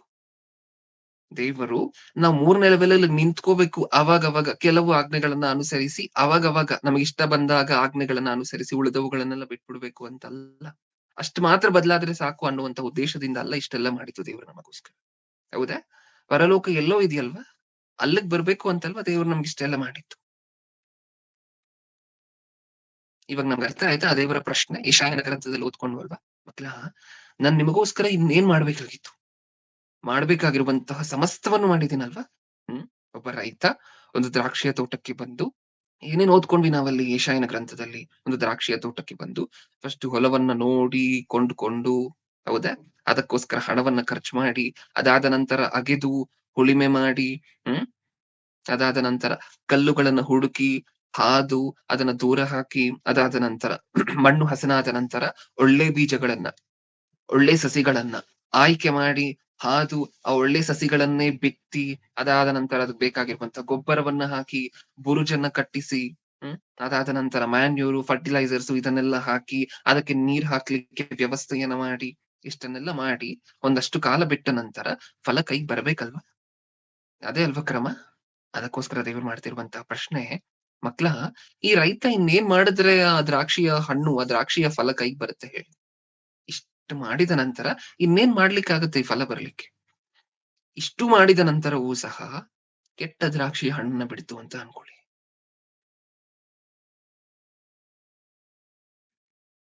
ಇದು ನ್ಯಾಯ ಆಯ್ತಾ? ಆ ಬಿತ್ತಿದಂತಹ ರೈತನಿಗೆ ಇದು ನ್ಯಾಯನ? ಅಲ್ಲ, ಅನ್ಯಾಯ. ಹೌದಾ? ಆ ರೈತನಿಗೆ ಈ ದ್ರಾಕ್ಷಿಯ ಹೊಲದ ಮೂಲಕ, ಈ ದ್ರಾಕ್ಷಿಯ ಬೆಳೆಯ ಮೂಲಕ ಆದಂತಹ ಅನ್ಯಾಯ ಅದು. ದೇವರು ಸಹ ತನಗ್ ನಡೀತಿರುವಂತಹ ಅನ್ಯಾಯವನ್ನ ಜನರ ಮುಂದೆ ಹೇಳ್ಕೊಳ್ತಿದ್ದಾರೆ ಪಬ್ಲಿಕ್ ಆಗಿ. ಏನು? ದೇವ್ರಿಗೂ ಅನ್ಯಾಯ ನಡೀತಿದ್ಯಾ? ನಡೀತಿದೆ ಪ್ರಿಯರೇ. ಪ್ರತಿ ದಿನನೂ ಸಹ ಯಾರಿಗಾದ್ರೂ ಇಡೀ ಪ್ರಪಂಚದಲ್ಲಿ ಪ್ರತಿ ದಿನನೂ ಪ್ರತಿ ಗಂಟೆನೂ ಸಹ ಅನ್ಯಾಯ ನಡೀತಿದೆ ಅಂತ ಹೇಳಿದ್ರೆ ಅದು ದೇವರಿಗೆ. ಏನು ಆ ಅನ್ಯಾಯ? ಏನು? ನೀವು ಟಿವಿಗಳಲ್ಲಿ ನೋಡಿರ್ತೀರ, ಬಡವರು ಕಣ್ಣೀರ್ ಹಾಕ್ತಿರುವಂತಹದ್ದು. ಅಯ್ಯೋ ಸರ್, ನಮ್ಗೆ ಈ ತರ ಅನ್ಯಾಯ ನಡೆದೋಯ್ತು. ನಮಗ್ ನಡೆದಿರುವಂತ ಅನ್ಯಾಯವನ್ನ ಕೇಳಲಿಕ್ಕೆ ಯಾರು ಇಲ್ಲ. ನಾವು ಬಡವರು ಅಂತ ಹೇಳಿ ಎಲ್ಲರಿಗೂ ತಾತ್ಸಾರ, ನಿರ್ಲಕ್ಷ್ಯ. ದೇವ್ರಿಗೆ ನಡೀತಿರುವಂತ ಅನ್ಯಾಯವನ್ನ ನೋಡಿದ್ರೆ, ನೊಂದ ಸಂತ್ರಸ್ತರು ಯಾರಿದ್ದಾರೆ ಅಂತ ಹೇಳಿದ್ರೆ ಇಡೀ ಪ್ರಪಂಚದಲ್ಲಿ ಅದು ದೇವ್ರೆ. ಪ್ರತಿ ದಿನನೂ ನೊಂದ ಸಂತ್ರಸ್ತರು ಯಾರಾದ್ರೂ ಇದ್ದಾರೆ ಅಂದ್ರೆ ಅದು ದೇವ್ರೆ. ಅಟ್ಲೀಸ್ಟ್ ಅನ್ಯಾಯ ನಡೀತಿರುವಂತಹ ಬಡವರಿಗೆ ಇವತ್ತು ಅನ್ಯಾಯ ನಡೆದ್ರೆ ನಾಳೆ ಆದ್ರೂ ಗ್ಯಾಪ್ ಸಿಕ್ಕುತ್ತೆ. ಆಮೇಲೆ ಇನ್ನೊಂದ್ಸರಿ ಯಾವಾಗ್ಲೋ ಅನ್ಯಾಯ ನಡೆಯುತ್ತೆ, ನೆಕ್ಸ್ಟ್ ವಾರನೋ ನಾಳೆನೋ ನಾಳಿತ್ತೋ. ಹೌದಾ? ದೇವ್ರಿಗೆ ಹಾಗಲ್ಲ. ಪ್ರತಿ ದಿನನೂ ಪ್ರತಿ ಗಂಟೆನೂ ಸಹ ಅನ್ಯಾಯ ನಡೀತಾನೆ ಇದೆ. ನೊಂದ ಸಂತ್ರಸ್ತರು ಅಂದ್ರೆ ದೇವ್ರೆ. ಆ ನೊಂದ ಸಂತ್ರಸ್ತರು ತನ್ನ ಬಾಧೆಯನ್ನ ಯಾರ ಹತ್ರ ಹೇಳ್ಕೊಳ್ತಿದಾರೆ ಗೊತ್ತಾ? ನಿಮಗಾದ್ರೆ ಹೇಳ್ಕೊಳ್ಲಿಕ್ಕೆ ಪ್ರಪಂಚದಲ್ಲಿ ಅಧಿಕಾರಿಗಳು, MLAಗಳು, MP ಗಳಿದ್ದಾರೆ. ನಿಮ್ಗೇನಾದ್ರೂ ಅನ್ಯಾಯ ನಡೆದ್ರೆ, ಹೌದಾ? ಅಟ್ಲೀಸ್ಟ್ ಪೊಲೀಸ್ ಸ್ಟೇಷನ್‌ಗೆ ಹೋಗಿ ನಿಮ್ಗ್ ದೌರ್ಜನ್ಯ ನಡೆದ್ರೆ ಅದರ ಬಗ್ಗೆ ಕಂಪ್ಲೇಂಟ್ ಆದ್ರೂ ಕೊಡ್ಬಹುದು. ದೇವ್ರು ಯಾರ ಹತ್ರ ಹೇಳ್ಕೊಳ್ತಿದ್ದಾರೆ? ಯಾರು ಅನ್ಯಾಯ ಮಾಡಿದ್ರೋ ಪಾಪ ಅವ್ರ ಮುಂದೆನೆ ಬಂದು ಕುತ್ಕೊಂಡು, ಮಕ್ಳ ನೀವೇ ಹೇಳಿ, ನನಗೆ ಅನ್ಯಾಯ ಮಾಡಿದವ್ರು ನೀವೇ. ನಾನ್ ನಿಮಗೋಸ್ಕರ ಎಷ್ಟೊಂದು ಮಾಡಿದೀನಿ. ಇನ್ನೇನ್ ಮಾಡ್ಬೇಕಿತ್ತು ನಿಮಗೋಸ್ಕರ? ಇನ್ನೇನ್ ಮಾಡಿದ್ರೆ ನೀವು ಬದಲಾಗ್ತಿದ್ರಿ ಹೇಳಿ ಅಂತ ಹೇಳಿ ಕೇಳ್ತಿದ್ದಾರೆ. ನ್ಯಾಯ ಕೇಳ್ತಿದ್ದಾರೆ. ಹೌದಾ? ನಾಚಿಕೆ ಆಗ್ಬೇಕಲ್ವಾ ಪ್ರಿಯರೇ? ಮನುಷ್ಯರು ಅಂತ ಅನ್ನಿಸ್ಕೊಂಡಿರುವಂತಹ ನಮಗೆ, ನಮ್ಮೆಲ್ಲರಿಗೂ ಸಹ ಅನ್ಯಾಯ ನಡೆದಿರುವಂತಹ ವ್ಯಕ್ತಿ ನಮ್ಮ ಹತ್ರನೇ ಬಂದು, ಮಕ್ಳ ಇನ್ನೇನ್ ಮಾಡ್ಬೇಕಿತ್ತು ಹೇಳಿ ಅಂತ ಅನ್ಬೇಕಾದ್ರೆ ನಮಗ್ ನಾಚಿಕೆ ಆಗ್ಬೇಕಲ್ವಾ? ಇಷ್ಟೊಳ್ಳೆ ವ್ಯಕ್ತಿಗೂ ಅನ್ಯಾಯ ಮಾಡ್ವಾ ನಾವು? ಇಷ್ಟೊಳ್ಳೆ ವ್ಯಕ್ತಿಗೆ, ಯಾರಿಂದ ಅನ್ಯಾಯ ನಡೆದಿದ್ಯೋ ಅವ್ರ ಮುಂದೆನೆ ಬಂದು ತನ್ನ ಬಾಧೆಯನ್ನ ತೋಡ್ಕೊಂತಿರುವಂತಹ ಈ ವ್ಯಕ್ತಿಗೂ ಅನ್ಯಾಯ ಮಾಡಿದ್ವಿ. ದೇವರಿಗೂ ಅನ್ಯಾಯ ಮಾಡಿದ್ವಾ? ಇನ್ನೊಂದ್ಸರಿ ಯೋಚನೆ ಮಾಡೋಣ. ನೆಕ್ಸ್ಟ್ ಮುಂದೆ ಹೋಗ್ತಾ ಇನ್ ಮುಂದೆ ನಮ್ಮ ಜೀವನಗಳಲ್ಲಿ ಯೋಚನೆ ಮಾಡೋಣ. ಇಷ್ಟ ಅನ್ಯಾಯ ಮಾಡುವಂತಹದ್ದು ಒಳ್ಳೇದಲ್ಲ. ದೇವ್ರು ನಮ್ಮನ್ನು ಮಾರ್ಪಡಿಸ್ಬೇಕು ಅಂತ ಹೇಳಿ, ನಮ್ಮನ್ನ ಬದಲು ಮಾಡ್ಬೇಕು ಅಂತ ಹೇಳಿ ಪಟ್ಟಂತಹ ಪ್ರಯಾಸ ಅಷ್ಟಿಷ್ಟಲ್ಲ. ಪಡದೇ ಇರುವಂತಹ ಪ್ರಯತ್ನಗಳೇ ಇಲ್ಲ ಇಡೀ ಪ್ರಪಂಚದಲ್ಲಿ. ಆದಿಯಿಂದಲೂ ಸಹ ಎಷ್ಟು ಪ್ರಯತ್ನ ಮಾಡಿದ್ದಾರೆ ಅಂತ ಹೇಳಿ ಮಾತಾಡ್ಕೊಂಡಿದ್ವಲ್ವಾ ಈಗಾಗ್ಲೇ. ಅಷ್ಟು ಪ್ರಯತ್ನ ಮಾಡಿದ್ದಾರೆ. ತಾನು ಬರ್ಕೊಟ್ಟಿರುವಂತ ಆಜ್ಞೆಗಳನ್ನ ಮತ್ತೆ ಹಾಳ್ ಮಾಡ್ತಾ ಬಂದ್ರು ಸಹ ಮತ್ತೆ ಆಜ್ಞೆಗಳನ್ನ ಕೊಡ್ತಾನೆ ಬಂದ್ರು. ಯಾವತ್ತು ಬೇಜಾರ್ ಮಾಡ್ಕೊಂಡಿಲ್ಲ ಅದನ್ನ 2ನೇ ಸಾರಿ ಕೊಡ್ಬೇಕಾದ್ರೆ. ಹೌದಾ? ನಮ್ಗೆ ಅರ್ಥ ಆಗೋದಿಲ್ವೇನೋ ಅಂತ ಹೇಳಿ ಸಾಕಷ್ಟು ಪ್ರಯತ್ನ ಮಾಡಿದ್ದಾರೆ. ಇದನ್ನೆಲ್ಲ ಒಂದ್ಸಾರಿ ನಮ್ಮ ಮನಸ್ಸಲ್ಲಿ ಇಟ್ಕೊಂಡು, ಈಗಾಗ್ಲೇ ನಾನು ಹೇಳಿದ್ದೀನಲ್ವಾ, ಬ್ರದರ್ ನಾವು ಮಾರ್ಪಡ್ತಿಲ್ಲ ಅಂತ ಹೇಳ್ತೀರಾ? ನಾವು ಮಾರ್ಪಡ್ತಿದೀವಲ್ವಾ ವಾಕ್ಯವನ್ನ ಕೇಳಿ? ಹೇಗ್ ನಾವು ಮಾರ್ಪಡ್ತಿಲ್ಲ ಎಕ್ಸ್‌ಪ್ಲೇನ್ ಮಾಡಿ ಅಂದ್ರೆ ಈಗಾಗ್ಲೇ ನಾನು ಹೇಳಿದ್ದೀನಿ. ವಾಕ್ಯ ಕೇಳದೆ ಇರುವಂತವ್ರು ಇಲ್ಲಿದ್ರೆ, ವಾಕ್ಯ ಕೇಳುವಂತವ್ರು ಇಲ್ಲಿದ್ದಾರೆ. ವಾಕ್ಯ ಕೇಳಿ ಅದನ್ನ ಅವಾಗ ಸ್ವಲ್ಪ ಪಾಲಿಸುವಂತವ್ರು ಇಲ್ಲಿದ್ದಾರೆ. ಪರಲೋಕ ಎಲ್ಲೋ ಇದೆ. ಹೌದಾ? ನಾವ್ ಇಲ್ಲಿಗ್ ನಿಂತ್ಕೋಬೇಕು ಅಂತ ಅಲ್ಲ ದೇವ್ರು ನಮ್ಗೆ ಇಷ್ಟೊಂದೆಲ್ಲ ಮಾಡಿ. ನಾವ್ ಇನ್ನೂ ಬೆಳಿಬೇಕು, ಇನ್ನೂ ಎತ್ತರಕ್ಕೆ ಬೆಳಿಬೇಕು, ಪರಲೋಕವನ್ನ ಪಡ್ಕೊಳ್ಳುವಂತ ಹಂತಕ್ಕೆ ಬೆಳಿಬೇಕು ಅಂತ ಅಲ್ವಾ ಇಷ್ಟೆಲ್ಲ ಮಾಡಿರುವಂತಹ ದೇವ್ರು. ಒಂದ್ಸಾರಿ ಯೋಚನೆ ಮಾಡೋಣ. ದೇವರ ಮನಸ್ಸನ್ನ ನೋಯಿಸಿದ್ರೆ, ಅಯ್ಯೋ ಅನ್ಸಿದ್ರೆ, ಅಥವಾ ಅನ್ಯಾಯ ಮಾಡಿದ್ರೆ ಖಂಡಿತವಾಗ್ಲೂ ನಿಜವಾಗ್ಲೂ ಸತ್ತ ನಂತರ ನಮಗ್ ಒಳ್ಳೇದಾಗೋದೇ ಇಲ್ಲ. ಸತ್ತ ನಂತರ ನಮಗ್ ಒಳ್ಳೇದು ಆಗೋದೇ ಇಲ್ಲ. ಒಂದ್ಸರಿ ಯೋಚನೆ ಮಾಡೋಣ. ದೇವ್ರು ಪಡ್ತಿರುವಂತಹ ಪ್ರಯಾಸ ಏನಿದೆ ನಮಗೋಸ್ಕರ, ನಮ್ಮನ್ನ ಮಾರ್ಪಡಿಸ್ಬೇಕು, ನಮ್ಮನ್ನ ಬದಲು ಮಾಡ್ಬೇಕು ಅಂತ, ಆ ಪ್ರಯತ್ನಕ್ಕೆ ಸ್ವಲ್ಪ ಆದ್ರೂ ನ್ಯಾಯವನ್ನ ಒದಗಿಸೋಣ. ಸಂದೇಶ ಕೇಳಿದ ನಂತರ ಅದನ್ನ ನೆನ್ಪಿಟ್ಕೋಬೇಕಾಗಿರುವಂತಹದ್ದು ನಮ್ಮ ಮೊದಲನೇ ಬಾಧ್ಯತೆ. ನೆನ್ಪಿಟ್ಕೊಂಡಿರುವಂತಹ ಸಂದೇಶದಲ್ಲಿ ತಂದೆ ನಾನು ಇದನ್ನ ಅಳವಡಿಸಿಕೊಳ್ಳಲಿಕ್ಕೆ ಪ್ರಯತ್ನ ಪಡ್ತೀನಿ ಅಂತ ಹೇಳಿ ನೀವ್ ಹೋಗಿ ದೇವರ ಮುಂದೆ ಹೇಳುವಂತಹದ್ದು ನಿಮ್ಮ ಎರಡನೇ ಬಾಧ್ಯತೆ. ಯಾರು ಪ್ರಪಂಚದಲ್ಲಿ ಮಾಡ್ತಿಲ್ಲ ಪ್ರಿಯರೇ ಈ ಕೆಲಸವನ್ನ. ಸಂದೇಶವನ್ನ ಕೇಳಿ ತಕ್ಷಣ ಮರೆತು ಹೋಗ್ತಿದ್ದಾರೆ. ಹೌದಾ? ನಮ್ಮ ಬಾಧ್ಯತೆ ಏನಾಗಿರ್ಬೇಕು? ಒಂದು ಸಂದೇಶವನ್ನ ದೇವರು ನಮ್ಗೆ ಅಷ್ಟೊಂದು ಪ್ರಯತ್ನ ಮಾಡಿ ಕೊಡ್ತಿದ್ದಾರೆ ದೈವ ಸೇವಕರ ಮೂಲಕ ಅಂತ ಹೇಳಿದ್ರೆ, ಅದನ್ನ ಕೇಳಿದ ನಂತರ ತಂದೆ ಇದನ್ನ ಪಾಲಿಸ್ಲಿಕ್ಕೆ ನಾನು ಪ್ರಯತ್ನ ಪಡ್ತೀನಿ ಇವತ್ತಿಂದಲೇ. ಫಸ್ಟ್ ಇದನ್ನ ದೇವ್ರ ಮುಂದೆ ಹೇಳ್ತೀವ. ನೆಕ್ಸ್ಟ್ ಸಂದೇಶವನ್ನ ನೆನ್ಪಿಟ್ಕೊಂಡು ಮತ್ತೆ ಮತ್ತೆ ಮತ್ತೆ ನಮ್ಮ ದಿನನಿತ್ಯದ ಜೀವನದಲ್ಲಿ ಅಪ್ಲೈ ಮಾಡ್ಕೊಳ್ತೀವ. ಇವತ್ತು ಉದಾಹರಣೆಗೆ ಒಂದು ತಪ್ಪು ಮಾಡ್ಬೇಕು ಅಂತ ಅನ್ನಿಸ್ತಿದೆ ಅಂತ ಅನ್ಕೊಳ್ಳಿ, ಮಧ್ಯಾಹ್ನನೋ ಸಂಜೆನೋ ಒಂದು ಸುಳ್ಳು ಹೇಳ್ಬೇಕು ಅಂತ ಅನ್ನಿಸ್ತಿದೆ ಅಂತ ಅನ್ಕೊಳ್ಳಿ, ಒಂದು ಪಾಪದ ಕೃತ್ಯನ ಮಾಡ್ಬೇಕು ಅಂತ ಅನ್ನಿಸ್ತಿದೆ ಅಂತ ಅನ್ಕೊಳ್ಳಿ. ಅವಾಗ ನಮ್ಗೆ ನೆನಪು ಬರ್ಬೇಕಾಗಿರುವಂತಹದ್ದು ಒಂದೇ, ನಮಗೋಸ್ಕರ ನೀವು ಅಷ್ಟೊಂದೆಲ್ಲ ಮಾಡಿದ್ರಲ್ವ ತಂದೆ. ನಮ್ಮನ್ನ ಬದಲು ಮಾಡ್ಬೇಕು ಅಂತಾನೆ ಅಲ್ವಾ ನೀವು ನಮಗೋಸ್ಕರ ಅಷ್ಟೊಂದು ಮಾಡಿದ್ದು. ಈಗಾಗ್ಲೇ ನೀವ್ ನಮ್ಗೆ ಎಷ್ಟು ಅನ್ಯಾಯ ಮಾಡಿದೀರಾ ಅಂತ ಹೇಳಿ ಬೆಳಿಗ್ಗೆ ಸಂದೇಶದಲ್ಲಿ ಕ್ಷಮಿಸಿ, ನಾವು ನಿಮಗೆ ನಿಮ್ಮ ವಿರುದ್ಧವಾಗಿ ಎಷ್ಟು ಅನ್ಯಾಯ ಮಾಡಿದ್ದೀವಿ ಅಂತ ಹೇಳಿ ಈಗಾಗ್ಲೇ ಬೆಳಿಗ್ಗೆ ಸಂದೇಶದಲ್ಲಿ ತಿಳಿಸ್ಕೊಟ್ಟಿದ್ದೀರಾ. ಇನ್ನು ಮತ್ತೆ ಅನ್ಯಾಯ ಮಾಡುವಂತಹದ್ದ ತಪ್ಪಲ್ವಾ? ಈ ಕೆಲಸವನ್ನ ನಾವು ಮಾಡೋದಿಲ್ಲ ಅಂತ ಹೇಳಿ ಯಾವತ್ತು ನಾವು ದೇವರ ಮುಂದೆ ಹೇಳ್ತೀವೋ ಅವತ್ತು ಸ್ವಲ್ಪ ನಿಧಾನವಾಗಿ ನಾವು ಮಾರ್ಪಟ್ಟ ಹಾಗೆ ಮಾಡ್ತೀವ ಈ ಕೆಲಸವನ್ನ. ಬೆಳಿಬೇಕು. ನಾವು ಇರುವಂತಹ ಲೆವೆಲ್ ಸಾಕು, ನಾವಿರುವಂತಹ ಸ್ಥಳ ಸಾಕು, ನಾವಿರುವಂತಹ ಸ್ಥಾನಮಾನ ಸಾಕು, ದೇವ್ರು ನಮ್ಗೆ ಕೊಟ್ಟಿರುವಂತಹ ಸಾಕು ಅಂತ ಅನ್ಕೊಳ್ಳದೆ, ಲೋಕಕ್ಕೆ ಸಂಬಂಧಪಟ್ಟಂತೆ ದೇವ್ರು ನಮಗೆ ಒಂದು ಬಿಲ್ಡಿಂಗ್ ಅನ್ನ ಕೊಟ್ಟಿದ್ರೆ ಅದು ಸಾಕು ಅಂತ ಅನ್ಕೊಳ್ಳೋಣ ಬೇಕಿದ್ರೆ, ದೇವ್ರು ನಮ್ಗೆ ಒಂದು ಕಾರನ್ನ ಕೊಟ್ಟಿದ್ರೆ ಅದು ಸಾಕು ಅಂತ ಅನ್ಕೊಳ್ಳೋಣ ಬೇಕಿದ್ರೆ, ದೇವ್ರು ನಮ್ಗೆ ಒಳ್ಳೆ ಆರೋಗ್ಯ ಕೊಟ್ಟಿದ್ರೆ ಎಷ್ಟು ಸಾಕು ಅಂತ ಅನ್ಕೊಳ್ಳೋಣ ಬೇಕಿದ್ರೆ, ಆದ್ರೆ ದೇವರ ವಿಚಾರದಲ್ಲಿ ಇನ್ನೂ ಬೆಳಿಬೇಕು. ಸಾಕಾಗೋದಿಲ್ಲ, ಇನ್ನೂ ಬೆಳಿಬೇಕು. ಇಲ್ಲಿಗೆ ಬಂದ್ ನಿಂತಿದೀವಿ ಅಂತ ಅನ್ಕೊಳ್ಳಿ, ಇಷ್ಟು ಸಾಕಾಗೋದಿಲ್ಲ, ಇನ್ನೂ ಬೆಳಿಬೇಕು, ಇನ್ನೂ ಎತ್ತರಕ್ಕೆ ಬೆಳಿಬೇಕು, ಇನ್ನೂ ಉತ್ತಮರಾಗ್ಬೇಕು. ಪರಿಶುದ್ಧರಾಗಿದ್ದೀವಿ, ಈಗಾಗ್ಲೇ ಪಾಪಗಳನ್ನ ಬಿಟ್ಟು ಇಷ್ಟು ಪರಿಶುದ್ಧರಾಗಿದ್ದೀವಿ ಅಂದ್ರೆ ಸಾಕಾಗೋದಿಲ್ಲ, ಇನ್ನೂ ಪರಿಶುದ್ಧರಾಗ್ಬೇಕು. ಈ ಮೆಂಟಾಲಿಟಿ ಇಟ್ಕೊಂಡು ಬದುಕ್ತೀವ ಇನ್ ಮುಂದೆ. ಅದಕ್ಕೋಸ್ಕರನೇ ದೇವ್ರು ಇಷ್ಟೊಂದು ಕಷ್ಟಪಟ್ಟಿತ್ತು. ಒಂದು ತಾಯಿ ತನ್ನ ಮಗನಿಗೋಸ್ಕರ ಸಮಸ್ತ ವಿಧವಾಗಿರುವಂತಹ ಫೀಸನ್ನ, ಭಾರವನ್ನ, ಊಟದ ಖರ್ಚನ್ನ, ಉಳಿದ ಖರ್ಚುಗಳನ್ನ, ಸ್ಟೇಷನರಿ ಖರ್ಚನ್ನ ಇಷ್ಟನ್ನೆಲ್ಲ ನೋಡ್ಕೊಂಡು ಏನಕ್ಕೋಸ್ಕರ ಗೊತ್ತಾ ಬೆಳೆಸ್ತಾಳೆ ಮಗನನ್ನ? ಪಾಸ್ ಆಗ್ಬೇಕು ಅಂತ ಹೇಳಿ 33ನೋ 34 ತಗೊಂಡು ಫೇಲ್ ಆದ್ರೂ ಫೇಲೇ ಅಲ್ವಾ? 35 ಬಂದ್ರೆ ಪಾಸ್ ಅಲ್ವಾ ಪ್ರಿಯರೇ? ಓಕೆ, 33 ಬಂದ್ರು ಫೇಲ, 34 ಬಂದ್ರು ಫೇಲ, 34 ತಗೊಂಡು ಫೇಲ್ ಆಗ್ಬೇಕು ಅಂತಲ್ಲ ಅಷ್ಟೊಂದು ಕಷ್ಟಪಟ್ಟಿದ್ದು ಆ ತಾಯಿ ತನ್ನ ಮಗನಿಗೋಸ್ಕರ. 35 ಆದ್ರೂ ತಗೊಂಡು ಪಾಸ್ ಆಗ್ಬೇಕು ಅಂತ ಹೇಳಿ. ಅದಕ್ಕೆ ತನ್ನ ಮಗನ ಮುಂದೆ ಬಂದು ಮಾತಾಡುವಂತಹ ಮಾತು ಏನು? ತಾಯಿ, ಮಗನೇ ಇಷ್ಟೆಲ್ಲ ಮಾಡಿದಿನಲ್ವಾ ನಿನ್ಗೋಸ್ಕರ, ಇನ್ನೇನ್ ಮಾಡ್ಬೇಕಿತ್ತು ಅಂತ ನೀನೇ ಹೇಳು. ಇನ್ನೇನ್ ಮಾಡಿದ್ರೆ ನೀನ್ ಪಾಸ್ ಆಗ್ತಿದ್ದೆ? ದೇವರು ಅದೇ ಮಾತನ್ನ ಹೇಳಿದ್ರು ಆ ಯೆಶಾಯನ ಗ್ರಂಥದಲ್ಲಿ. ಏನಂತ? ಮಕ್ಕಳ, ಇನ್ನೇನ್ ಮಾಡ್ಬೇಕಿತ್ತು ನಾನು ನಿಮ್ಮ ಬದಲಾವಣೆಗೋಸ್ಕರ, ನಿಮ್ಮ ಮಾರ್ಪಾಟಿಗೋಸ್ಕರ ಹೇಳಿ ಒಂದ್ಸರಿ. ಅಷ್ಟೊಂದೆಲ್ಲ ಮಾಡಿದಿನಲ್ವಾ? ಪಡೆದೇ ಇರುವಂತಹ ಪ್ರಯತ್ನ ಇಲ್ಲ, ಮಾಡದೇ ಇರುವಂತಹ ತ್ಯಾಗ ಇಲ್ಲ. ಒಂದ್ ಸಾರಿ ಯೋಚನೆ ಮಾಡ್ತೀರಾ ಅಂತ ದೇವ್ರು ಕೇಳ್ಕೊಳ್ತಿದ್ದಾರೆ. ಓಕೆ, ಯೋಚನೆ ಮಾಡಿ ಸಂದೇಶ ಆದ ನಂತರ ಕಣ್ಮುಚ್ಚಿ ಪ್ರಾರ್ಥನೆ ಮಾಡಿ ಮುಗಿಸ್ಕೊಳ್ಳೋಣ. ಪ್ರೀತಿಯುಳ್ಳ ಪರಲೋಕದಲ್ಲಿರುವ ನಮ್ಮ ತಂದೆ, ಹೌದು ಅಪ್ಪ, ಇಡೀ ಪ್ರಪಂಚದಲ್ಲಿ ಅತ್ಯಂತ ನೊಂದ ಸಂತ್ರಸ್ತರು ಅಂದ್ರೆ ನೀವೇ.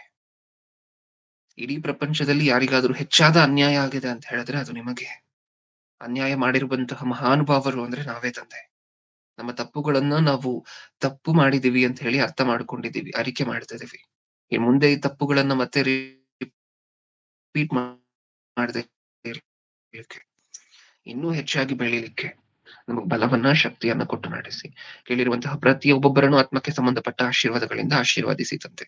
ಅವ್ರಿನ್ನೂ ಸಹ ಬೆಳಿಬೇಕು, ಅವ್ರಿನ್ನೂ ಸಹ ಉತ್ತಮರಾಗಿ ಪರಿಶುದ್ಧರು ಇನ್ನೂ ಪರಿಶುದ್ಧರಾಗುವಂತೆ ಅವರ ಜೀವನ ಇರಬೇಕು. ಆ ರೀತಿ ಬೇಕಾಗಿರುವಂತಹ ಅವ್ರ ಜ್ಞಾನವನ್ನ, ವಿವೇಕವನ್ನ ದಯಪಾಲಿಸಿ ಅಪ್ಪ. ಹಾಗೆ ಇಲ್ಲಿ ಬಂದು ಪ್ರತಿದಿನ ದೈವ ಸಂದೇಶವನ್ನ ಹಂಚ್ತಿರುವಂತಹ ಪ್ರತಿಯೊಬ್ಬೊಬ್ಬ ದೈವ ಸೇವಕರನ್ನು ನೆನಪು ಮಾಡ್ಕೊಳ್ಳಿ.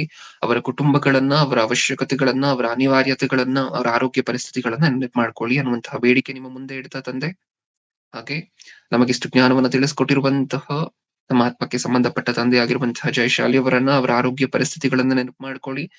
ತಂದೆ ಈ ವೃದ್ಧಾಪ್ಯದಲ್ಲಿ ಅವ್ರಿಗೆ ಬೇಕಾಗಿರುವಂತಹ ಶಾಂತಿ ಸಮಾಧಾನವನ್ನು ಕೊಟ್ಟು ನಡೆಸಿ ಅನ್ನುವಂತಹ ಬೇಡಿಕೆ ನಿಮ್ಮ ಮುಂದೆ ಇಡ್ತಾ, ಅದೇ ಸುವಾರ್ತೆ ಕರ್ನಾಟಕ ರಾಜ್ಯದಲ್ಲಿ ಪ್ರಜ್ವಲಿಸುವಂತೆ ಮಾಡ್ತಿರುವಂತಹ ನಿಮ್ಮ ಮಗ ರಾಮೋಣ್ಣನವರು, ಅವರ ಕುಟುಂಬದವರ ಜೊತೆ, ಅವರ ಕುಟುಂಬದವರಿಗಿರುವಂತಹ ಪರಿಸ್ಥಿತಿಗಳನ್ನ, ಆರೋಗ್ಯ ಪರಿಸ್ಥಿತಿಗಳನ್ನ, ಅವಶ್ಯಕತೆಗಳನ್ನ ನೆನಪು ಮಾಡ್ಕೊಳ್ಳಿ ಅನ್ನುವಂತಹ ಬೇಡಿಕೆ ನಿಮ್ಮ ಮುಂದೆ ಇಡ್ತಾ, ನನ್ನ ಪ್ರಾರ್ಥನೆ ಯೇಸು ಕ್ರಿಸ್ತರ ನಾಮದಲ್ಲಿ ಸಮರ್ಪಿಸಿ ಬೇಡಿಕೊಳ್ಳುತ್ತಿದ್ದೇನೆ ಪರಲೋಕದಲ್ಲಿರುವ ನಮ್ಮ ತಂದೆಗೆ. ಆಮೆನ್. ನಮ್ಮ ತಂದೆಯಾದ ದೇವರ ಪ್ರೀತಿ, ನಮ್ಮ ರಕ್ಷಕರು, ವಿಮೋಚಕರು, ಸ್ವತಃ ದೇವರು ಆಗಿರುವಂತಹ ಯೇಸು ಕ್ರಿಸ್ತರ ಕೃಪೆಯು, ಪರಿಶುದ್ಧಾತ್ಮ ದೇವರ ಅನ್ಯೋನ್ಯ ಸಹವಾಸ ಇಂದು ಎಂದು ಸದಾ ಕಾಲವೂ ನಮ್ಮೆಲ್ಲರೊಂದಿಗೂ ಇರಲಿ. ಆಮೆನ್. ಆಮೆನ್.